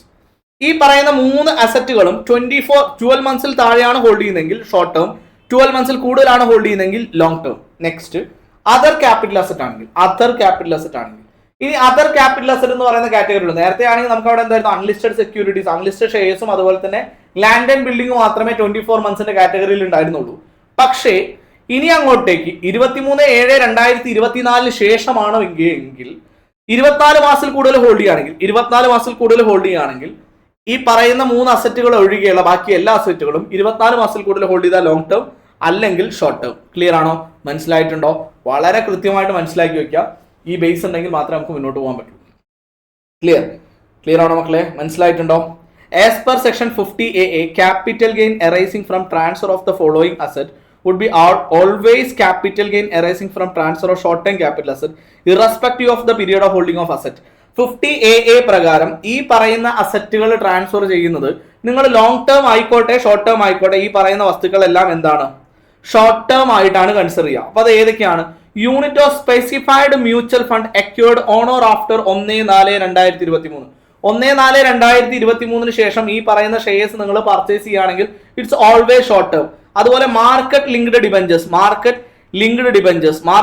ഡിബഞ്ചേഴ്സിന് എന്താണ് നമ്മൾ ഷോർട്ട് ടേം ആയിട്ട് മാത്രമേ കൺസിഡർ ചെയ്യുള്ളൂ.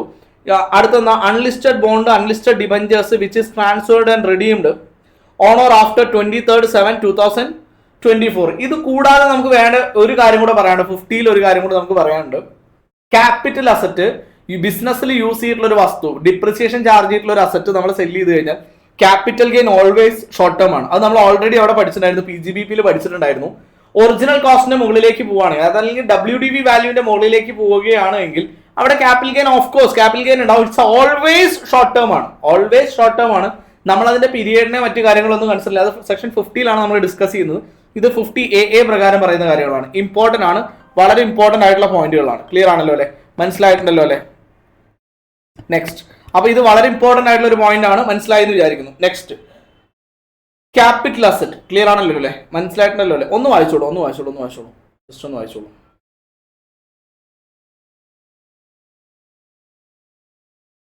വായിച്ചോളൂ.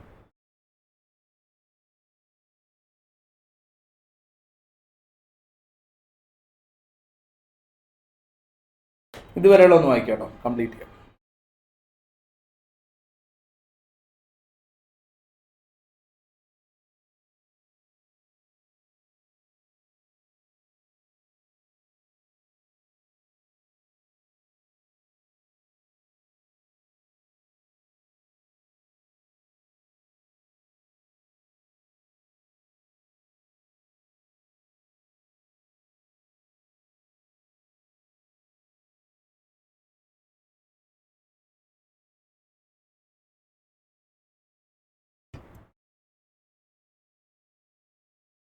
Ready?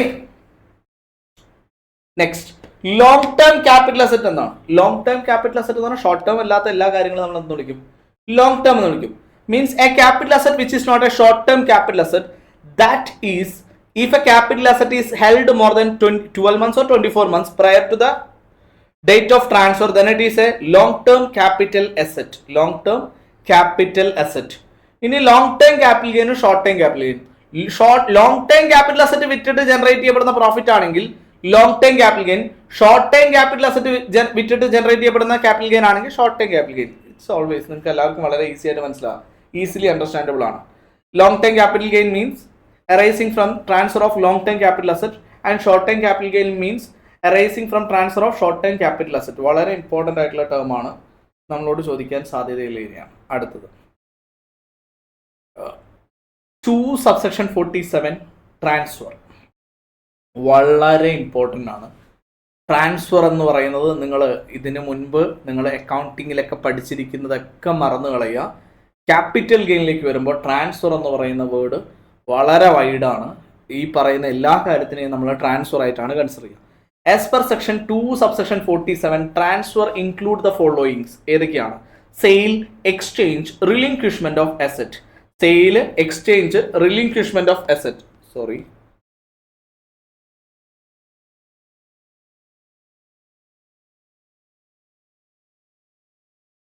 Sale, exchange, relinquishment of asset.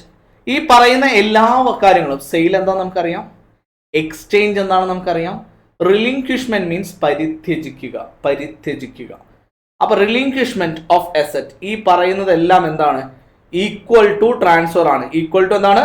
Transfer ആണ്. അപ്പൊ ട്രാൻസ്ഫർ എന്ന് പറയുന്നത് sale, exchange, relinquishment of asset ഇതെല്ലാം എന്താണ്?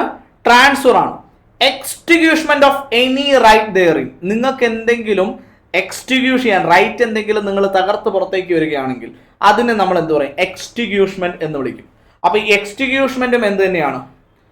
നമ്മുടെ ട്രാൻസ്ഫർ തന്നെയാണ്. Compulsory acquisition thereof under any law or, അതായത് കമ്പൽസറി എക്യൂസിഷൻ, നിയമപ്രകാരം നിങ്ങളുടെ കയ്യിൽ നിന്ന് പ്രോപ്പർട്ടി ഗവൺമെന്റോ RBO, സെൻട്രൽ ഗവൺമെന്റോ RBO അല്ലെങ്കിൽ സ്റ്റേറ്റ് ഗവൺമെന്റ് വാട്ടെവർ, നിങ്ങളുടെ കയ്യിൽ നിന്ന് ഒരു പ്രോപ്പർട്ടി കമ്പൽസറിലി ടേക്ക് ഓവർ ചെയ്യുകയാണ്. ശരിക്കും കമ്പൽസറി ടേക്ക് ഓവർ ചെയ്യാൻ ആർക്കെ പറ്റുള്ളൂ? സെൻട്രൽ ഗവൺമെന്റും RBIക്ക് മാത്രമേ പറ്റുള്ളൂ.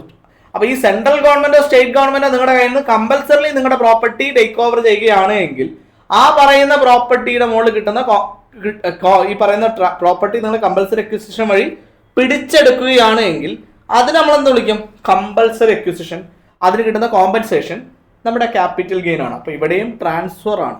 ക്ലിയർ ആണോ? Next, conversion of capital asset into stock in trade. നമ്മൾ ഡെയിലി ലൈഫിൽ ഉപയോഗിച്ചിരുന്ന അല്ലെങ്കിൽ നമ്മുടെ ബിസിനസ്സിന് വേണ്ടി ഉപയോഗിച്ചിരുന്ന അല്ലെങ്കിൽ നമ്മുടെ ആവശ്യങ്ങൾക്ക് വേണ്ടി ഉപയോഗിച്ചിരുന്ന ഒരു ക്യാപിറ്റൽ അസറ്റ് അല്ലെങ്കിൽ നമ്മുടെ വീടോ മറ്റെന്തോ ആയിക്കോട്ടെ നമ്മൾ നിരന്തരമായിട്ട് ഉപയോഗിച്ചിരുന്നു. For example I have A property means 10 acres of property. എനിക്കൊരു 10 acres പ്രോപ്പർട്ടി ഉണ്ടായിരുന്നു. ഞാനതൊരു 100 കഷ്ണങ്ങളാക്കി, കുഞ്ഞു 10 സെന്റിന്റെ കഷ്ണങ്ങളാക്കി, എന്നിട്ട് സെല്ല് ചെയ്യാൻ തീരുമാനിച്ചു. ഇത് സ്റ്റോക്ക് ഇൻ ട്രേഡ് ആണ്. ഈ കൺവേർട്ട് ചെയ്യുന്ന പ്രോസസ്സ് സ്റ്റോക്ക് ഇൻ ട്രേഡ് ആണ്. എന്ന് വെച്ചാൽ എന്റെ ഇന്റൻഷൻ മാറി, ഞാൻ അവിടെ റിയൽ എസ്റ്റേറ്റ് ആണ് കാണുന്നത്. അങ്ങനെയാണെങ്കിൽ അതിനെ വേണമെങ്കിൽ നമുക്ക് എന്തായിട്ട് കൺസിഡർ ചെയ്യാം? സ്റ്റോക്ക് ഇൻ ട്രേഡ് ആയിട്ട് കൺവേർട്ട് ചെയ്യുന്നതായിട്ട് കൺസിഡർ ചെയ്യാം. അപ്പൊ ഇത് സ്റ്റോക്ക് ഇൻ ട്രേഡ് എന്ന് പറയുന്ന ടേമിൽ എടുക്കും. സ്റ്റോക്ക് ഇൻ ട്രേഡ് എന്ന് പറയുന്ന ടേമിലേക്ക്, അതായത് ഒരു ക്യാപിറ്റൽ അസറ്റിനെ റിയൽ എസ്റ്റേറ്റിലെ ബിസിനസ്സിലേക്ക് കൊണ്ടുവരികയാണ് എങ്കിൽ പോലും അതിനെ സ്റ്റോക്ക് ഇൻ ട്രേഡ് എന്ന് പറയുന്ന ടേമിലേക്ക് എടുക്കുകയാണെങ്കിൽ അവിടെ നമുക്ക് ട്രാൻസ്ഫർ ആയിട്ടാണ് കൺസിഡർ ചെയ്യുക. ജസ്റ്റ് എന്റെ പ്രോപ്പർട്ടി സെല്ല് ചെയ്തിട്ടുണ്ടല്ലേ, ഞാൻ എന്ത് ചെയ്തിട്ട് മാത്രമേ ഉള്ളൂ, ആ പറയുന്ന 10 acres ഓഫ് പ്രോപ്പർട്ടീനെ ഞാനൊരു 100 പീസ് ആക്കിയിട്ട് ഞാൻ എന്ത് ചെയ്തു, സെല്ല് ചെയ്യാൻ ഉദ്ദേശിച്ചിട്ടേ ഉള്ളൂ, പക്ഷെ സെല്ല് ചെയ്തിട്ടില്ല. പക്ഷേ ക്യാപിറ്റൽ ഗെയിൻ അവിടെ ജനറേറ്റ് ആയി. അതിനെ നമ്മൾ ട്രാൻസ്ഫർ എന്നാണ് പറയുക. 2/47 നമ്മൾ ട്രാൻസ്ഫർ ആയിട്ട് കൺസിഡർ ചെയ്യും. ഇനി അടുത്തത് maturity or redemption of zero coupon bonds. What you mean zero coupon bond? Interest ഇല്ലാത്ത ബോണ്ടുകളെയാണ് നമ്മൾ സീറോ കൂപ്പൺ ബോണ്ട് എന്ന് പറയുന്നത്. നമ്മൾ ഓൾറെഡി 36 PGBP വളരെ ഡീറ്റെയിൽ ആയിട്ട് പറഞ്ഞിരുന്നു. ഇഷ്യൂ പ്രൈസും റിഡംഷൻ വാല്യൂവും തമ്മിലുള്ള ഡിഫറൻസ് 36 ബിസിനസ്സുകാരൻ അഥവാ ബിസിനസ് ചെയ്യപ്പെടുന്ന ആൾക്ക് ഇത് എന്ത് ചെയ്യപ്പെടും, ഡിഡക്ഷൻ ആയിട്ട് എടുക്കാം. പക്ഷെ ഇത് കിട്ടുന്ന ആൾക്ക് എന്ത് ചെയ്യപ്പെടും, സെക്ഷൻ 45 ഇത് ക്യാപിറ്റൽ ഗെയിൻ ആയിട്ട് മാറും.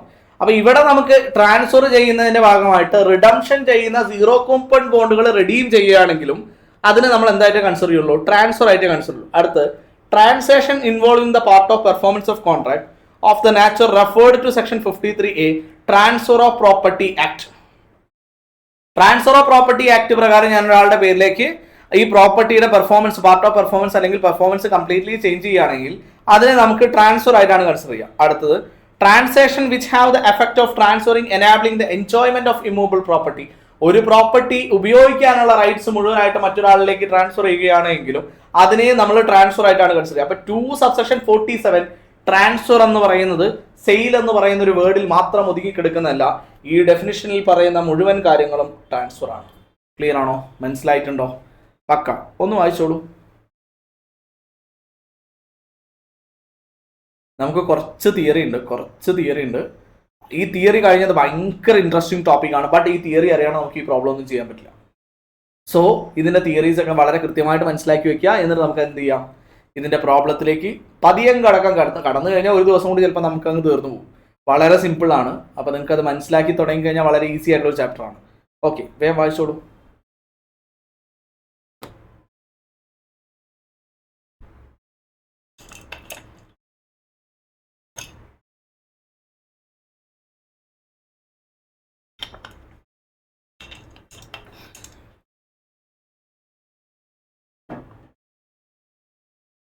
Okay. Transaction not considered as transfer under section 46 and 47. നമ്മൾ ട്രാൻസ്ഫർ എന്താന്ന് പറഞ്ഞു. ഈ പറയുന്ന ട്രാൻസാക്ഷനുകളൊന്നും ട്രാൻസ്ഫർ അല്ല. ഇതും കൂടി നമുക്ക് പഠിച്ചു കഴിഞ്ഞാൽ എന്ത് ചെയ്യാം, ഇതിന്റെ തിയറി പാർട്ട് കഴിഞ്ഞു. First one, transfer related to ending time of company individual HUF. First point ആണ് transfer related to ending time of company individual and HUF. Ending time of company എന്തായിരിക്കും? കമ്പനി ഡിസൊല്യൂഷൻ ചെയ്യുകയാണ്, liquidation ചെയ്യുകയാണ് എങ്കിൽ അത് നമ്മൾ എന്തെന്ന് വിളിക്കും, എൻഡിങ് ടൈം എന്ന് വിളിക്കാം. അതുപോലെ തന്നെ ഒരു HUF ഒരു ഇൻഡിവിജ്വലിനെ സംബന്ധിച്ചിടത്തോളം എന്തായിരിക്കും, പാർട്ടീഷൻ ആയിരിക്കാം, വില്ല്, ഇൻഹെറിറ്റൻസ് എന്ന് പറയുന്ന കാറ്റഗറീസ് ആയിരിക്കാം. HUF ആണെങ്കിൽ എന്തായിരിക്കാം, പാർട്ടീഷൻ ആയിരിക്കാം. അതിൽ ആദ്യത്തെ point, a company distributed asset to its share holders at the time of liquidation. കമ്പനിയുടെ അസറ്റുകൾ ലിക്വിഡേഷൻ സമയത്ത് ഷെയർ ഹോൾഡേഴ്സിന് ഡിവൈഡ് ചെയ്ത് കൊടുക്കുകയാണ് എങ്കിൽ അത് ട്രാൻസ്ഫർ അല്ല. ആർക്ക്? കമ്പനിക്ക്. കമ്പനിക്ക് ഇത് ട്രാൻസ്ഫർ അല്ല. കമ്പനിയുടെ അസറ്റുകൾ ഡിസ്ട്രിബ്യൂട്ട് ചെയ്ത് കൊടുക്കുകയാണ്. ആർക്ക്? ഷെയർ ഹോൾഡേഴ്സിന് ഡിസ്ട്രിബ്യൂട്ട് ചെയ്ത് കൊടുക്കുകയാണ് ലിക്വിഡേഷൻ സമയത്തെങ്കിൽ കമ്പനിക്ക് ഇത് ട്രാൻസ്ഫർ അല്ല. കിട്ടുന്ന ഷെയർ ഹോൾഡർക്ക് ഇത് ടാക്സബിൾ ആണ്. ട്രാൻസ്ഫർ ആണ്. അപ്പൊ വളരെ കൃത്യമായിട്ട് മനസ്സിലാക്കി വെക്കുക, കമ്പനി ലിക്വിഡേഷൻ സമയത്ത് അസറ്റ് ട്രാൻസ്ഫർ ചെയ്യുകയാണ് എങ്കിൽ അത് ട്രാൻസ്ഫർ അല്ല. ആർക്ക്? കമ്പനിക്ക്. വളരെ ഇമ്പോർട്ടന്റ് ആണ്, കമ്പനിക്ക് ഇത് ട്രാൻസ്ഫർ അല്ല. ആർക്ക് ട്രാൻസ്ഫർ ആണ് താനും? ഈ പറയുന്ന ഷെയർ ഹോൾഡർക്ക് ഇത് ട്രാൻസ്ഫർ ആണ് താനും. അടുത്തത് gift will and irrevocable trust by an individual or HUF. Any transfer of capital asset by an individual or HUF under gift will irrevocable trust. Assessment year 2024-25, the transfer of capital asset other than shares, debentures and warrant allotted by a company under any ESOP under gift will or irrevocable trust by any person was not considered as a transfer. വളരെ important ആയിട്ട് മനസ്സിലാക്കി വെക്കേണ്ട ഒരു point ആണ്. Transfer, gift, will, inheritance അല്ലെങ്കിൽ transfer അല്ലെങ്കിൽ irrevocable trust ഇതെല്ലാം ഇൻഡിവിജ്വലിനും HUFനും മാത്രമേ ഇപ്പൊ ചെയ്തു കഴിഞ്ഞാൽ ട്രാൻസ്ഫർ അല്ല എന്ന് പറയാൻ പറ്റുള്ളൂ. ബാക്കി ഏത് തരത്തിലുള്ള ആളുകളും അപ് ടു 2024-25 പ്രകാരം നിങ്ങളൊരു ഷെയർ ഹോൾഡേഴ്സോ അല്ലെങ്കിൽ capital asset other than under gift, will, inheritance by any person was not consider as transfer. ഇതൊന്നും എന്തായിട്ട് കൺസിഡർ ചെയ്യില്ല, ട്രാൻസ്ഫർ ആയിട്ട് കൺസിഡർ ചെയ്യില്ല എന്ന് നമ്മളോട് വളരെ കൃത്യമായിട്ട് പറഞ്ഞു. പക്ഷെ അതിൽ ഷെയർസ്, ഡിബഞ്ചേഴ്സ്, വാറന്റസ് ഒരു കമ്പനി അലോട്ട് ചെയ്യുകയാണ്, ESOP വഴി അലോട്ട് ചെയ്യുകയാണെങ്കിൽ അത് ട്രാൻസ്ഫർ തന്നെയാണ്. അല്ലാത്ത കേസിലെല്ലാം എന്താണ്, ഇത് ട്രാൻസ്ഫർ അല്ല. അടുത്തത് distribution of asset by HUF to its members at the time of partition. HUF അവരുടെ അസറ്റുകൾ പാർട്ടീഷൻ ചെയ്തിട്ട് അവിടെയുള്ള ബാക്കിയുള്ള മെമ്പേഴ്സിന് ഡിവൈഡ് ചെയ്ത് കൊടുക്കുകയാണെങ്കിൽ ഈ പറയുന്ന വസ്തു ട്രാൻസ്ഫർ അല്ല. അപ്പൊ ആദ്യത്തെ പോയിന്റ് മനസ്സിലായി എന്ന് വിചാരിക്കുന്നു. Transfer related to ending time of company, HUF and party and HUF and individual. അതിൽ ആദ്യം എന്താ പറഞ്ഞത്, ഈ പറയുന്ന കമ്പനിയെ സംബന്ധിച്ചിടത്തോളാണ് കമ്പനി എന്താണ്, company distribute the asset to its share holders at the time of എന്താണ്, ലിക്വിഡേഷൻ ആണ്. രണ്ടാമത്തെ എന്താണ്, gift, will, irrevocable trust by an individual. Gift, will by an irrevocable trust. Distribution of asset by HUF its members at the time of partition. ഈ പറയുന്ന 3 പോയിന്റുകളും വളരെ important ആണ്, വളരെ കൃത്യമായിട്ട് മനസ്സിലാക്കി വയ്ക്കുക. Next, transfer between holding company and subsidiary company. Transfer between holding company and subsidiary company. Holding കമ്പനിയും സബ്സിഡറി കമ്പനിയും പരസ്പരം അസറ്റുകൾ ട്രാൻസ്ഫർ ചെയ്യുകയാണ് എങ്കിൽ ഇത് ട്രാൻസ്ഫർ അല്ല. പക്ഷേ കണ്ടീഷൻ ഉണ്ട്. കണ്ടീഷൻ എന്ന് പറഞ്ഞു കഴിഞ്ഞാൽ 100% സബ്സിഡറി കമ്പനിയുടെ ഷെയർസും ഹോൾഡ് ചെയ്യുന്നത് ഹോൾഡിംഗ് കമ്പനി തന്നെയായിരിക്കണം. ഈ പറയുന്ന വസ്തുവിനെ സ്റ്റോക്ക് ഇൻ ട്രേഡ് ആയിട്ട് കൺവേർട്ട് ചെയ്യാൻ വേണ്ടിയിട്ടായിരിക്കും ഇത് കൊണ്ടുപോകുന്നത്. 8 വർഷത്തേക്ക് ഈ പറയുന്ന അസറ്റിനെ ട്രാൻസ്ഫർ ചെയ്യാനും പാടില്ല. ക്ലിയർ ആണോ? ഇത്രയും കാര്യങ്ങൾ വളരെ ഇമ്പോർട്ടൻ്റ് ആണ്. അങ്ങനെയാണെങ്കിൽ ഇത് ട്രാൻസ്ഫർ അല്ല. ശ്രദ്ധിച്ചോളൂ, transfer of capital asset by holding company to subsidiary company, transfer of capital asset by subsidiary company to holding company. Note this exemption not applicable in case of capital asset is transferred as a stock in trade. അതായത് ഇതിനൊരിക്കലും എന്തായാലും consider ചെയ്യാൻ പറ്റില്ല. Capital അസറ്റിനെ stock in trade ആയിട്ട് convert ചെയ്യാൻ വേണ്ടി കൊടുക്കുകയാണെങ്കിൽ ഇത് ട്രാൻസ്ഫർ ആണ്. വളരെ ഇമ്പോർട്ടൻ്റ് ആയിട്ടുള്ള പോയിന്റ് ആണ്. This exemption will be withdrawn in the following to situations. ഈ പറയുന്ന 2 സിറ്റുവേഷനിൽ എന്ത് ചെയ്യപ്പെടും, ഈ പറയുന്ന വസ്തുവിന്റെ എക്സംഷൻ അങ്ങ് ക്യാൻസൽ ചെയ്യപ്പെടും. Where at any time before the expiry of 8 years from the date of transfer such capital asset is converted by the transferee company or is treated as a stock in trade of business. അതായത് ഈ പറയുന്ന വസ്തുവിനെ 8 വർഷത്തിനകത്ത് നിങ്ങൾ transfer ചെയ്യുകയോ അല്ലെങ്കിൽ stock in trade ആയിട്ട് convert ചെയ്യുകയോ ചെയ്തു കഴിഞ്ഞാൽ ഇത് ട്രാൻസ്ഫർ ആയിട്ട് കൺസിഡർ ചെയ്യും. Next, within 8 years the parent company or its nominee cases ceases to hold the whole of the shares of the capital of the subsidiary company. അതായത് 8 വർഷത്തിനുള്ളിൽ ഈ കമ്പനിയുടെ ഷെയർസ് 100% നിന്ന് താഴേക്ക് പോകുന്ന സിറ്റുവേഷൻ വന്നു കഴിഞ്ഞാൽ എന്തായിട്ട് മാറും, ഇത് ട്രാൻസ്ഫർ ആയിട്ട് മാറും. ഈ ട്രാൻസ്ഫർ അല്ലാതിരിക്കും എന്താ ഗുണം, എടോ ക്യാപിറ്റൽ ഗെയിനിൽ ടാക്സ് അടയ്ക്കേണ്ട, അതാണ് ഗുണം. അപ്പോൾ ട്രാൻസ്ഫർ ആയി കഴിഞ്ഞാൽ മാത്രമേ അത് ക്യാപിറ്റൽ ഗെയിനും മറ്റു കാര്യങ്ങളൊക്കെ അട്രാക്ട് ചെയ്യത്തുള്ളൂ. അപ്പോൾ ക്യാപിറ്റൽ ഗെയിൻ അട്രാക്ട് ചെയ്യണമെങ്കിൽ ഫസ്റ്റ് ഓഫ് ഓൾ എന്ത് കടന്നിരിക്കണം, holding company subsidiary company asset transfer ചെയ്യുന്ന ട്രാൻസ്ഫർ അല്ല എന്ന് പറഞ്ഞു. അതിനുശേഷം അവരെന്ത് പറഞ്ഞു, ഈ പറയുന്ന വസ്തു സ്റ്റോക്ക് ഇൻ ട്രേഡ് ആയിട്ട് കൊടുക്കാൻ പാടില്ല എന്ന് പറഞ്ഞു, അല്ലെങ്കിൽ സ്റ്റോക്ക് ഇൻ ട്രേഡ് ആയിട്ട് കൺവേർട്ട് ചെയ്യാൻ പാടില്ല, അല്ലെങ്കിൽ സെല്ല് ചെയ്യാൻ പാടില്ല എന്ന് പറഞ്ഞു. അപ്പൊ ഇത് 3 അല്ലെങ്കിൽ എന്താണ്, ഇത് 3 നടന്നിട്ടില്ലെങ്കിൽ ഇത് ട്രാൻസ്ഫർ അല്ല. ഇത് 3 നടന്നു കഴിഞ്ഞാൽ എന്താണ്, ട്രാൻസ്ഫർ ആണ്. ഇനി പറയുന്ന ഹോൾഡിംഗ് കമ്പനിയുടെ 100% ഹോൾഡിംഗ് എന്ത് ചെയ്യാനും പാടില്ല, താഴേക്ക് പോകാനും പാടില്ല. ക്ലിയർ ആണോ? Next, transfer related to amalgamation. Transfer of capital asset by amalgamating company to amalgamated company provided amalgamated companies and Indian company. അതായത് അമാൽഗമേഷൻ നടക്കുന്ന സമയത്ത് അമാൽഗമേറ്റിംഗ് കമ്പനിയിൽ നിന്ന് അമാൽഗമേറ്റഡ് കമ്പനിയിലേക്ക് അസറ്റ് ട്രാൻസ്ഫർ ചെയ്യുകയാണെങ്കിൽ അത് ട്രാൻസ്ഫർ അല്ല. ട്രാൻസ്ഫർ അല്ല എന്ന് മാത്രമല്ല, ഈ പറയുന്ന ട്രാൻസ്ഫർ അല്ല എന്ന് പറഞ്ഞു, ട്രാൻസ്ഫർ അല്ലാതിരിക്കണമെങ്കിൽ ഒരു കണ്ടീഷൻ ഉണ്ട്. Transfer of share holders of amalgamating company in consideration of new shares in amalgamated company. 100% share ആയിട്ട് മാത്രമേ ആർക്ക് എന്ത് ചെയ്യാവൂ? അമാൽഗമേറ്റഡ് കമ്പനിയിലേക്ക് കൊടുക്കാവൂ. നെക്സ്റ്റ്, അമാൽഗമേറ്റിംഗ്, ഇനി ശ്രദ്ധിച്ചോളൂ, ഒരു കാര്യം കൂടെ പറയാം. അമാൽഗമേറ്റിംഗ് കമ്പനിയിൽ നിന്ന്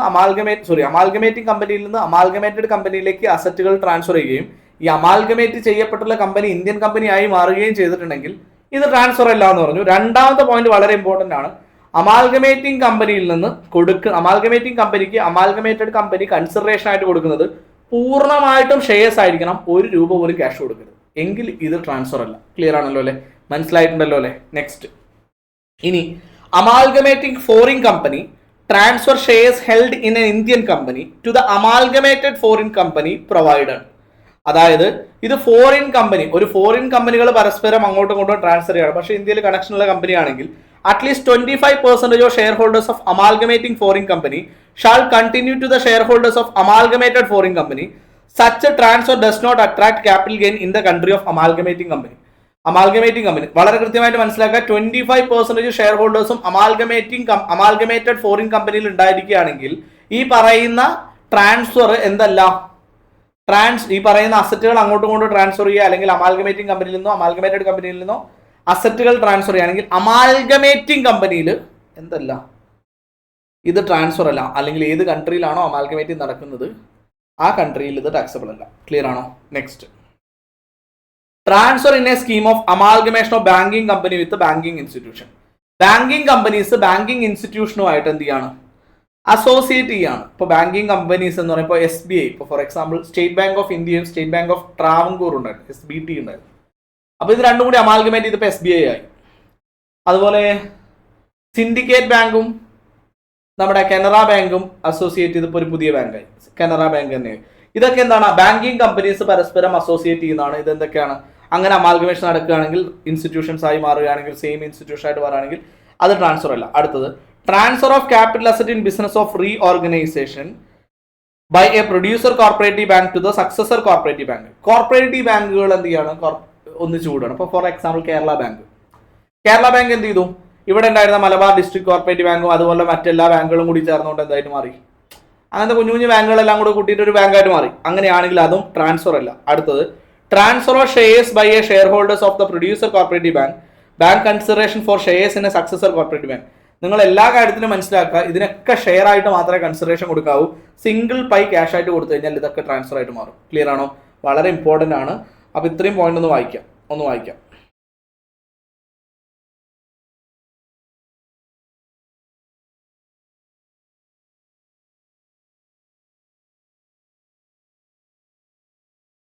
next, transfer related to demerger. Demerger എന്താണ്? ഒരു കമ്പനി സ്പ്ലിറ്റ് ചെയ്ത് പല പല ആയിട്ട് മാറുന്ന പ്രോസസ്സിനെയാണ് എന്തെന്ന് വിളിക്കുന്നത്? ഡീമർജർ എന്ന് പറയുന്നത്. Transfer of capital asset by demerger company to resulting company in a scheme of demerger provided the resulting companies in Indian company. അതായത് ഡീമർജർ കമ്പനി, അതായത് ട്രാൻസ്ഫർ ഓഫ് ക്യാപിറ്റൽ അസറ്റ് ചെയ്യുന്ന ഒരു റിസൾട്ടിംഗ് കമ്പനി എന്തായിരിക്കണം? ഒരു company split ചെയ്ത് പല പല കമ്പനികളായിട്ട് മാറുകയാണ്. അപ്പോൾ കമ്പനികൾ മാറുന്നത് ഇന്ത്യൻ കമ്പനി ആണെങ്കിൽ ഇത് ട്രാൻസ്ഫർ അല്ല. The transfer of shares by shareholders of demerged company in consideration of shares of resulting company. Demerged കമ്പനിക്ക് കൊടുക്കുന്ന കൺസിഡറേഷൻ പൂർണ്ണമായിട്ടും ഷെയർസ് ആയിട്ടായിരിക്കണം.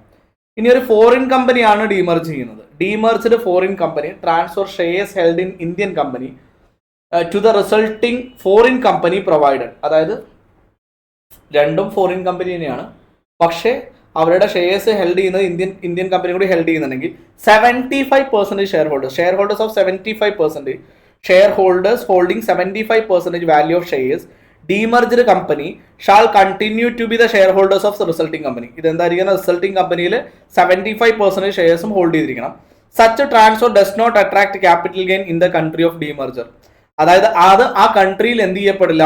ക്യാപിറ്റൽ ഗെയിൻ ഏതാണോ ഡീമർജ്ഡ് കമ്പനി, ആ ഡീമർജ്ഡ് കമ്പനിയുടെ കൺട്രിയിൽ ഇത് ടാക്സബിൾ ആയിട്ട് മാറില്ല. നമുക്ക് ക്വസ്റ്റ്യൻ വരാൻ വളരെ സാധ്യത കുറവാണ് അമാൽഗമേഷനിലും ഡീമർജറിലും. ഇനി അത്ര ഡീറ്റെയിൽഡ് ആയിട്ടുള്ള ക്വസ്റ്റ്യൻസ് ഒന്നും ഇതുവരെ ചോദിച്ചിട്ട് അമാൽഗമേഷൻ അല്ലെങ്കിൽ ഡീമർജർ റിലേറ്റ് ചെയ്തിട്ടുള്ള ക്വസ്റ്റ്യൻസ് ഒന്നുമില്ല. ഫൈനൽ റിലേറ്റഡ് ടോപ്പിക്കാണ്. പക്ഷേ നിങ്ങളിത് വായിക്കാതെ പോകരുത്, എങ്ങാനും ചോദിച്ചാലോ. അതുകൊണ്ട് നിങ്ങൾ എന്തായാലും വായിച്ചിട്ട് വേണം പോകാൻ. Next, transfer of capital asset by non resident or a recognised stock exchange located in a international financial service centre. അതായത് transfer of capital asset being bond global deposit receipt is referred to section 115 BAC 1 or rupee denomination of Indian company, derivatives and other notified securities made by a non-resident on a recognized stock exchange located in any international financial service center, provided the consideration for such transaction paid or payable foreign currency. ശ്രദ്ധിക്കുക, non residence അല്ലെങ്കിൽ gift city എന്ന് പറഞ്ഞൊരു concept ഇപ്പോൾ പുതുതായിട്ട് വന്നിട്ടുള്ളതാണ്. Gift city. അപ്പൊ gift സിറ്റിയിൽ international financial centre, നമ്മൾ ഗുജറാത്തിലാണത്, ഗുജറാത്ത് ഫിനാൻഷ്യൽ ടെക് സിറ്റി എന്നുള്ള കോൺസെപ്റ്റ് വന്നിട്ടുണ്ട്. അപ്പൊ അവിടെ നമുക്ക് എന്താണ്, റുപ്പി ഡിനോമിനേഷനോ അല്ലെങ്കിൽ ഈ പറയുന്ന ബോണ്ടുകളോ അല്ലെങ്കിൽ ഡെറിവേറ്റുകളോ അതർ നോട്ടിഫൈഡ് സെക്യൂരിറ്റീസ് ഒക്കെ പർച്ചേസ് ചെയ്യുകയാണ് എങ്കിൽ അല്ലെങ്കിൽ ട്രാൻസ്ഫർ ചെയ്യുകയാണ് എങ്കിൽ, transfer of being bond, deposit receipt എന്നിവ വഴിയാണ് ട്രാൻസ്ഫർ ചെയ്യുന്നതെങ്കിൽ, ഫോറിൻ കറൻസി ഉപയോഗിച്ചുകൊണ്ടാണ് പേയ്ബിൾ ചെയ്യുന്നതെങ്കിൽ അത് ട്രാൻസ്ഫർ അല്ല. ഇന്ത്യയുടെ വിദേശ നാണ്യം പെരുപ്പം കൂട്ടാൻ വേണ്ടിയിട്ട് കൊണ്ടുവന്നിട്ടുള്ള കോൺസെപ്റ്റ് ആണ്. Made any non-resident on a recognized stock exchange located in international financial service center, provided the consideration for such a transaction is paid or payable the foreign currency ആയിട്ടാണ് ട്രാൻസാക്ഷൻസ് നടത്തുന്നത് എങ്കിൽ അത് ട്രാൻസ്ഫർ അല്ല, ഈ പറയുന്ന കണ്ടീഷൻസിലൊക്കെ ആണെങ്കിൽ. Next, transfer being conversion of securities. അതായത് അടുത്ത point, transfer by way of conversion of bond or debenture stock, deposit certificate or any other form of company into shares or debentures of the company. The period of holding of debentures or deposit certificate should be also taken as into account of determining the period of holding of such shares or debentures. Debenture സ്റ്റോക്കിനെ അല്ലെങ്കിൽ debenture സർട്ടിഫിക്കറ്റിനെ അല്ലെങ്കിൽ ഡിബഞ്ചേഴ്സിനെ shares ആയിട്ടോ debenture ആയിട്ടോ convert ചെയ്യുകയാണെങ്കിൽ അത് transfer അല്ല. ആ കമ്പനി സെയിം കമ്പനിയിലാണ് നടക്കുന്നതെങ്കിൽ അത് ട്രാൻസ്ഫർ അല്ല. അപ്പൊ ട്രാൻസ്ഫർ അല്ല എന്ന് പറയുമ്പോൾ ഈ പറയുന്ന ഡിബഞ്ചർ സ്റ്റോക്ക് അല്ലെങ്കിൽ ഡിബഞ്ചേഴ്സ് അല്ലെങ്കിൽ ഈ പറയുന്ന വസ്തുക്കളെ നമ്മൾ കൺവേർട്ട് ചെയ്തിട്ട് ഡിബഞ്ചർ സ്റ്റോക്ക് അല്ലെങ്കിൽ ഷെയർസ് ആക്കി കൺവേർട്ട് ചെയ്യുന്ന സമയത്ത് ട്രാൻസ്ഫർ അല്ല എന്ന് പറയുമ്പോൾ മുൻകാലങ്ങളിൽ എത്ര വർഷമാണോ ഈ ഡിബഞ്ചർ സ്റ്റോക്ക് അല്ലെങ്കിൽ ഡിബഞ്ചേഴ്സ് ഹോൾഡ് ചെയ്തിരുന്നത് അതേ കാലയളവ് ഏതിന് അനുവദിച്ച് കിട്ടും, അല്ലെങ്കിൽ അതേ പീരീഡ് ഓഫ് ഹോൾഡിംഗ് ഏതിന് കിട്ടും, ഇത് കൺവേർട്ട് ചെയ്യപ്പെട്ട് വന്നിട്ടുള്ള സെക്യൂരിറ്റിക്ക് കിട്ടും. ഇപ്പൊ ഡിബഞ്ചർ ആയിട്ടോ ഷെയർ ആയിട്ടോ ആണ് കൺവേർട്ട് ചെയ്യുന്നതെങ്കിൽ മുന്നേ പർച്ചേസ് ചെയ്തുള്ള അസറ്റ് എത്ര വർഷം ആണോ ഡിബഞ്ചർ സ്റ്റോക്ക് അല്ലെങ്കിൽ ഡിബഞ്ചർ സർട്ടിഫിക്കറ്റ് എന്നുള്ള പേരിലൊക്കെ ഇരുന്നിരുന്നത് അല്ലെങ്കിൽ ഡെപ്പോസിറ്റ് സർട്ടിഫിക്കറ്റ് എന്ന പേരിലൊക്കെ ഇരുന്നിരുന്നത്, എത്ര വർഷമാണോ ആ ഒരു ഹോൾഡ് ചെയ്തിട്ടുള്ളത് അതേ പീരീഡ് ഓഫ് ഹോൾഡിംഗ് ഏതിന് കിട്ടും, ഈ പറയുന്ന ഷെയർസിന് അല്ലെങ്കിൽ ഡിബഞ്ചേഴ്സിന് കിട്ടും കൺവേർട്ട് ചെയ്ത് വരികയാണെങ്കിൽ. Conversion of foreign currency exchangeable bond into shares or debentures in a company. Okay, next അടുത്ത പോയിന്റ്, ട്രാൻസ്ഫർ ബീയിങ് സക്സഷൻ. ഇതൊന്നും ട്രാൻസ്ഫർ അല്ല കേട്ടോ. Transfer being succession of business firm LLP proprietary. വളരെ ഇമ്പോർട്ടൻ്റ് ആയിട്ടുള്ള നമ്മളോട് ചോദിക്കാൻ സാധ്യതയുള്ള കാര്യങ്ങളാണ്. ആദ്യത്തെ പോയിന്റ് എന്താണ്, succession of business firm by a company provided. അതായത് ഒരു കമ്പനി നിങ്ങൾ എന്ത് ചെയ്യുന്നു, കംപ്ലീറ്റ്ലി ടേക്ക് ഓവർ ചെയ്യാണ്. ഒരു സോൾ പ്രൊപ്പറേറ്റർ ആണ് അല്ലെങ്കിൽ ഒരു ഫേം ആണ്. അത് നമുക്ക് ഫേം തന്നെ സ്റ്റാർട്ട് ചെയ്യും. ഒരു ഫേമിനെ കംപ്ലീറ്റ്ലി ആര് ടേക്ക് ഓവർ ചെയ്യാൻ തീരുമാനിച്ചു, ഒരു കമ്പനി ടേക്ക് ഓവർ ചെയ്യാണ്. അങ്ങനെയാണെങ്കിൽ ഈ പറയുന്ന പാർട്ട്ണർഷിപ്പ് ഫേമിന്റെ മുഴുവൻ അസറ്റ്സും ലയബിലിറ്റീസും എങ്ങോട്ടേക്ക് ട്രാൻസ്ഫർ ചെയ്തിരിക്കണം, കമ്പനിയിലേക്ക് ട്രാൻസ്ഫർ ചെയ്യുകയാണെങ്കിൽ ഇത് ട്രാൻസ്ഫർ അല്ല. ഇനി all partners shall become share holders having not less than 50% of voting power shall continue to hold the next 5 years. അടുത്ത 5 വർഷത്തേക്ക് ഈ പറയുന്ന പാർട്ട്ണർഷിപ്പ് ഫേമിൽ നിന്ന് പോയിട്ടുള്ള ഷെയർ ഹോൾഡേഴ്സ്, പാർട്ട്നേഴ്സ് ഈ കമ്പനിയിൽ ഷെയർ ഹോൾഡേഴ്സ് ആയിരിക്കണം. കണ്ടിന്യൂസ്ലി നെക്സ്റ്റ് 5 years അവർ എന്ത് ചെയ്തിരിക്കണം, ഈ ഷെയർ ഹോൾഡിംഗ് കണ്ടിന്യൂ ചെയ്തിരിക്കണം. എങ്കിൽ ഇത് ട്രാൻസ്ഫർ അല്ല. കൺസിഡറേഷൻ പൂർണ്ണമായിട്ടും എന്തായിട്ട് കൊടുക്കാൻ പറ്റുള്ളൂ, ഷെയർസ് ആയിട്ട് കൊടുക്കാൻ പറ്റും. എങ്കിൽ ഇത് ട്രാൻസ്ഫർ അല്ല. എങ്കിൽ മാത്രം ഇത് എന്തല്ല, ട്രാൻസ്ഫർ അല്ല. ക്ലിയർ ആണോ മക്കളെ? മനസ്സിലായിട്ടുണ്ടോ? Okay, next, conversion of company into LLP.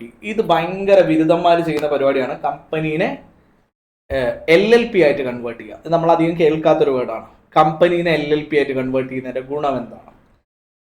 ശരിക്കും വളരെ സിമ്പിൾ ആയിട്ട് പറഞ്ഞു കഴിഞ്ഞാൽ, കമ്പനിയിൽ ഒരുപാട് റിസർവ് ആൻഡ് സർപ്ലസ് ഒക്കെ എടുക്കുന്നുണ്ടെങ്കിൽ ഇത് പൊട്ടിക്കുക എന്നുള്ള ഇന്റൻഷനോട് കൂടിയിട്ടായിരിക്കും സ്വാഭാവികമായിട്ടും എന്ത് ചെയ്യുന്നത്, കമ്പനീനെ LLP ആയിട്ട് കൺവേർട്ട് ചെയ്യുന്നത്. അപ്പോൾ കമ്പനീനെ LLP ആയിട്ട് കൺവേർട്ട് ചെയ്യുമ്പോൾ ഏറ്റവും ഗുണമുള്ള ഒരു കാര്യം, റിസർവ് ആൻഡ് സർപ്ലസ് ഒരുപാടുണ്ട്, അവർക്ക് അത് എടുക്കാൻ ഡയറക്റ്റ്ലി എടുത്തു കഴിഞ്ഞാൽ കമ്പനി ഒരുപാട് ടാക്സ് അടയ്ക്കേണ്ടി വരും. അപ്പോൾ കമ്പനീനെ ഒരു LLP ആയിട്ട് കൺവേർട്ട് ചെയ്ത് കഴിഞ്ഞാൽ നിങ്ങൾക്ക് അറിയാവുന്ന കാര്യമാണ് 10 സബ്സെക്ഷൻ 2 2A പ്രകാരം പാർട്ട്ണർഷിപ്പ് ഫേമിൽ നിന്ന് റെമ്യൂണറേഷൻ അല്ലെങ്കിൽ LLP നിന്ന് റെമ്യൂണറേഷൻ കിട്ടുകയാണെങ്കിൽ എന്താണ്, അല്ലെങ്കിൽ പ്രോഫിറ്റ് കിട്ടുകയാണെങ്കിൽ ആയിട്ട് അക്സെപ്റ്റ് അല്ല, LLP മാത്രം അടച്ചാൽ മതി. അപ്പൊ അങ്ങനെ കുറേ ഗുണങ്ങളൊക്കെ ഉണ്ട്. അപ്പൊ ഇതൊക്കെ പൊട്ടിക്കാൻ വേണ്ടിയിട്ടാണ് എന്ത് ചെയ്യുന്നത്, ശരിക്കും LLP കൺവേർഷൻ എന്ന് പറയുന്ന കോൺസെപ്റ്റിലേക്ക് വരുന്നത്. ഇപ്പൊ LLP കൺവേർഷനിലേക്ക് വരുമ്പോൾ all assets and liabilities of the company should be taken over by the LLP. എല്ലാ അസറ്റ്സും ലയബിലിറ്റീസും ഈ LLPയിലേക്ക് വന്നിരിക്കണം. അതുപോലെ തന്നെ all shareholders in the company shall become the partners of the LLP in the same proportion as their shareholding in the company. അതായത് ഈ കമ്പനിയിൽ ഉണ്ടായിരുന്ന മുഴുവൻ ഷെയർ ഹോൾഡേഴ്സും ഈ പാർട്ട്ണർഷിപ്പ് ഫേമിന് അല്ലെങ്കിൽ LLP ലിമിറ്റഡ് ലയബിലിറ്റി പാർട്ട്ണർഷിപ്പ് ഫേമിന്റെ പാർട്ട്നേഴ്സ് ആയിരിക്കണം. എത്രയാണോ അവരുടെ ഷെയർ ഹോൾഡ് ചെയ്തിരിക്കുന്നത് അതേ ഹോൾഡിംഗ് ഇവിടെ ഉണ്ടായിരിക്കണം. Next, consideration to share holders must by way of shares profit. Consideration to share holders must be by way of shares in profit and capital contribution in the LLP. അതായത് നിങ്ങൾക്ക് അവിടെ ഉണ്ടായിരുന്ന consideration എങ്ങനെയാണോ പേ ചെയ്യേണ്ടത്, അതായത് നിങ്ങൾ ഈ പറയുന്ന ഷെയർ ഹോൾഡേഴ്സിനെ LLPയിലെ പാർട്ട്ണർ ആയിട്ട് കൺവേർട്ട് ചെയ്യുമ്പോൾ ക്യാപിറ്റൽ കോൺട്രിബ്യൂഷൻ ആയിട്ട് മാത്രമേ കൺസിഡർ ചെയ്യാവൂ, സിംഗിൾ പൈസ ക്യാഷ് കൊടുക്കരുത്. അങ്ങനെയാണെങ്കിൽ ഇത് ട്രാൻസ്ഫർ അല്ല. Next, aggregate of profit sharing ratio of the share holders of the company in the limited liability partnership shall not be less than 50% at any time during the period of 5 years from the end of the conversion, from the end of the rate of conversion. അതായത് ഈ പറയുന്ന LLPയിലേക്ക് convert ചെയ്യുന്ന സമയത്ത് 50% താഴേക്ക് നിങ്ങളുടെ എന്ത് പോവരുത്, profit sharing ratio പോവരുത് share ഹോൾഡേഴ്സിന്റെ next 5 ഇയേഴ്സിലേക്ക്.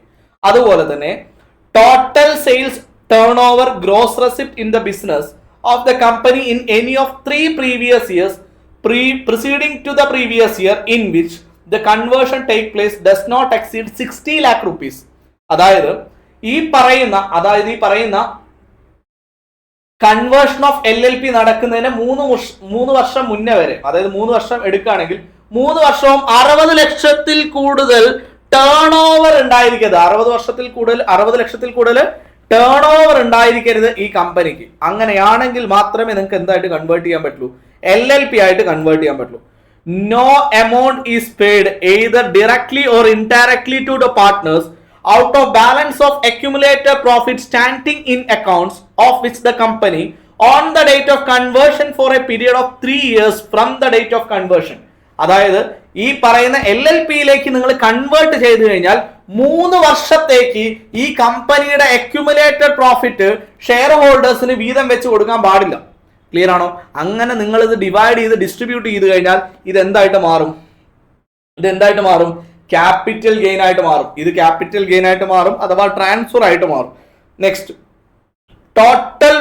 Total value of asset appearing in the books of accounts of the company at any of the previous year preceding the previous year in which the conversion take place should not exceed 5 crore. അതായത് conversion നടക്കുന്ന സമയത്ത് 5 കോടിയിൽ കൂടുതൽ എന്തുണ്ടാവരുത്, നിങ്ങളുടെ അസറ്റിന്റെ value exceed ചെയ്യാൻ പാടില്ല, total അസറ്റിന്റെ value exceed ചെയ്യാൻ പാടില്ല. വളരെ ഇമ്പോർട്ടന്റ് ആണ് ഈ 2 പോയിന്റുകൾ, വളരെ ഇമ്പോർട്ടന്റ് ആണ്. ക്ലിയർ ആണല്ലോ അല്ലെ? Next, proprietary concern succeeded by company provided. proprietary concern succeed ചെയ്യുന്ന ആര്? കമ്പനിയാണ് സക്സീഡ് ചെയ്യുന്നതെങ്കിൽ all assets and liabilities to be transferred to the company. അതായത് ഒരു സിംഗിൾ സോൾ പ്രൊപ്പറേറ്ററെ ഒരു കമ്പനി ടേക്ക് ഓവർ ചെയ്യുകയാണെങ്കിൽ ഈ പറയുന്ന സോൾ പ്രൊപ്പറേറ്ററുടെ മുഴുവൻ അസറ്റ്സും ലയബിലിറ്റീസും ഈ കമ്പനിയിലേക്ക് പോയിരിക്കണം. Shareholding of the proprietor in the company should not be less than 50% of total voting power in the company and it must continue to remain for a period of 5 years from the date of succession. Company succeed ചെയ്ത് കഴിഞ്ഞാൽ 50% കൂടുതൽ voting പവറും ഈ പറയുന്ന soul പ്രൊപ്പറേറ്റർക്ക് ഈ കമ്പനിയിൽ ഉണ്ടായിരിക്കണം. എത്ര വർഷത്തേക്ക്? നെക്സ്റ്റ് 5 ഇയേഴ്സിലേക്ക്. Consideration must only be in shares of the company if the above cases. Subsequently, if the conditions are not complied with, then the capital gain earlier not taxable will be taxed in the previous year in which such condition is violated. ഏത് വർഷമാണ്? ഈ 5 വർഷത്തിനുള്ളിൽ എപ്പോഴാണോ നിങ്ങൾ ഈ condition violate ചെയ്യുന്നത്, ഈ 3 കേസിൽ ഇത് എന്തായിട്ട് കൺസിഡർ ചെയ്യും? ക്യാപിറ്റൽ ഗെയിൻ ആയിട്ട് കൺസിഡർ ചെയ്യും. ക്ലിയർ ആണോ മക്കളെ? മനസ്സിലായിട്ടുണ്ടോ? മനസ്സിലായിട്ടുണ്ടോ? Next point, others. Transfer of capital asset being work of art, scientific art, archaeological collection, books, painting, manuscript, photograph, printing to the government university, national art gallery, museum. നാഷണൽ art gallery, മ്യൂസിയം എന്നീ കാറ്റഗറികളിലേക്ക്, എന്നീ പറയുന്ന ഗവൺമെന്റ് സ്ഥാപനങ്ങളിലേക്കോ മറ്റ് കാറ്റഗറിയിലേക്കോ നിങ്ങളുടെ കയ്യിലിരിക്കുന്ന books, scientific and artistic books, archaeological collection, paintings ഇതൊക്കെ കൊടുക്കുകയാണെങ്കിൽ ഇതൊന്നും ട്രാൻസ്ഫർ അല്ല. Next, transfer by way of exchange of capital asset being membership of recognised stock exchange of shares in a company. നിങ്ങളുടെ റെക്കഗ്നൈസ്ഡ് സ്റ്റോക്ക് എക്സ്ചേഞ്ചിലെ membership transfer ചെയ്യുകയാണെങ്കിൽ ഇത് transfer അല്ല. Stock അല്ല ട്രാൻസ്ഫർ ചെയ്യുന്നത്, മെമ്പർഷിപ്പാണ്. Transfer of foreign currency convertible bond or GDR between non residents. Non residents അവരുടെ convertible ബോണ്ടുകൾ അങ്ങോട്ടും ഇങ്ങോട്ടും എന്ത് ചെയ്യുന്നു, ട്രാൻസ്ഫർ ചെയ്യുന്നുണ്ടെങ്കിൽ അത് ട്രാൻസ്ഫർ അല്ല ഇന്ത്യയിൽ. Transfer of land of sick industrial cooperatives and where the cooperatives is manager by cooperatives workers cooperative. അതായത് സിക്ക് ഇൻഡസ്ട്രിയൽ ലാൻഡുകൾ വർക്കേഴ്സ് കോർപ്പറേറ്റീവ് സൊസൈറ്റീസ് അങ്ങോട്ടും ഇങ്ങോട്ടും ട്രാൻസ്ഫർ ചെയ്യുകയാണ് എങ്കിൽ അത് ട്രാൻസ്ഫർ അല്ല. Lending of securities with subject to the guidelines issued by SEBI or RBI. Lending of securities അതായത് കടം വാങ്ങിക്കുന്നത് ഇതെന്തല്ല, ട്രാൻസ്ഫർ അല്ല. അടുത്തത്, transfer of capital asset, transaction of reverse mortgage under A scheme made and notified by the central government. Reverse mortgage scheme വഴി, അതായത് reverse mortgage ആണ് loan എടുക്കുന്ന സമയത്ത് അതിന്റെ തിരിച്ചടവില്ലാത്ത രീതിയിലൊക്കെ ചെയ്യാൻ പറ്റും നമുക്ക്.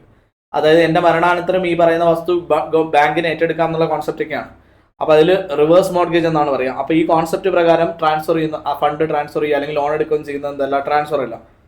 Transfer of government securities outside India by a non resident to another non resident not a transfer charge capital gain tax. അതായത് നോൺ റെസിഡന്റ് മറ്റൊരു നോൺ റെസിഡന്റിന് സെക്യൂരിറ്റീസ് വാങ്ങാൻ വിൽക്കുകയും ചെയ്യുകയാണെങ്കിൽ അതെന്തല്ല, ട്രാൻസ്ഫർ അല്ല.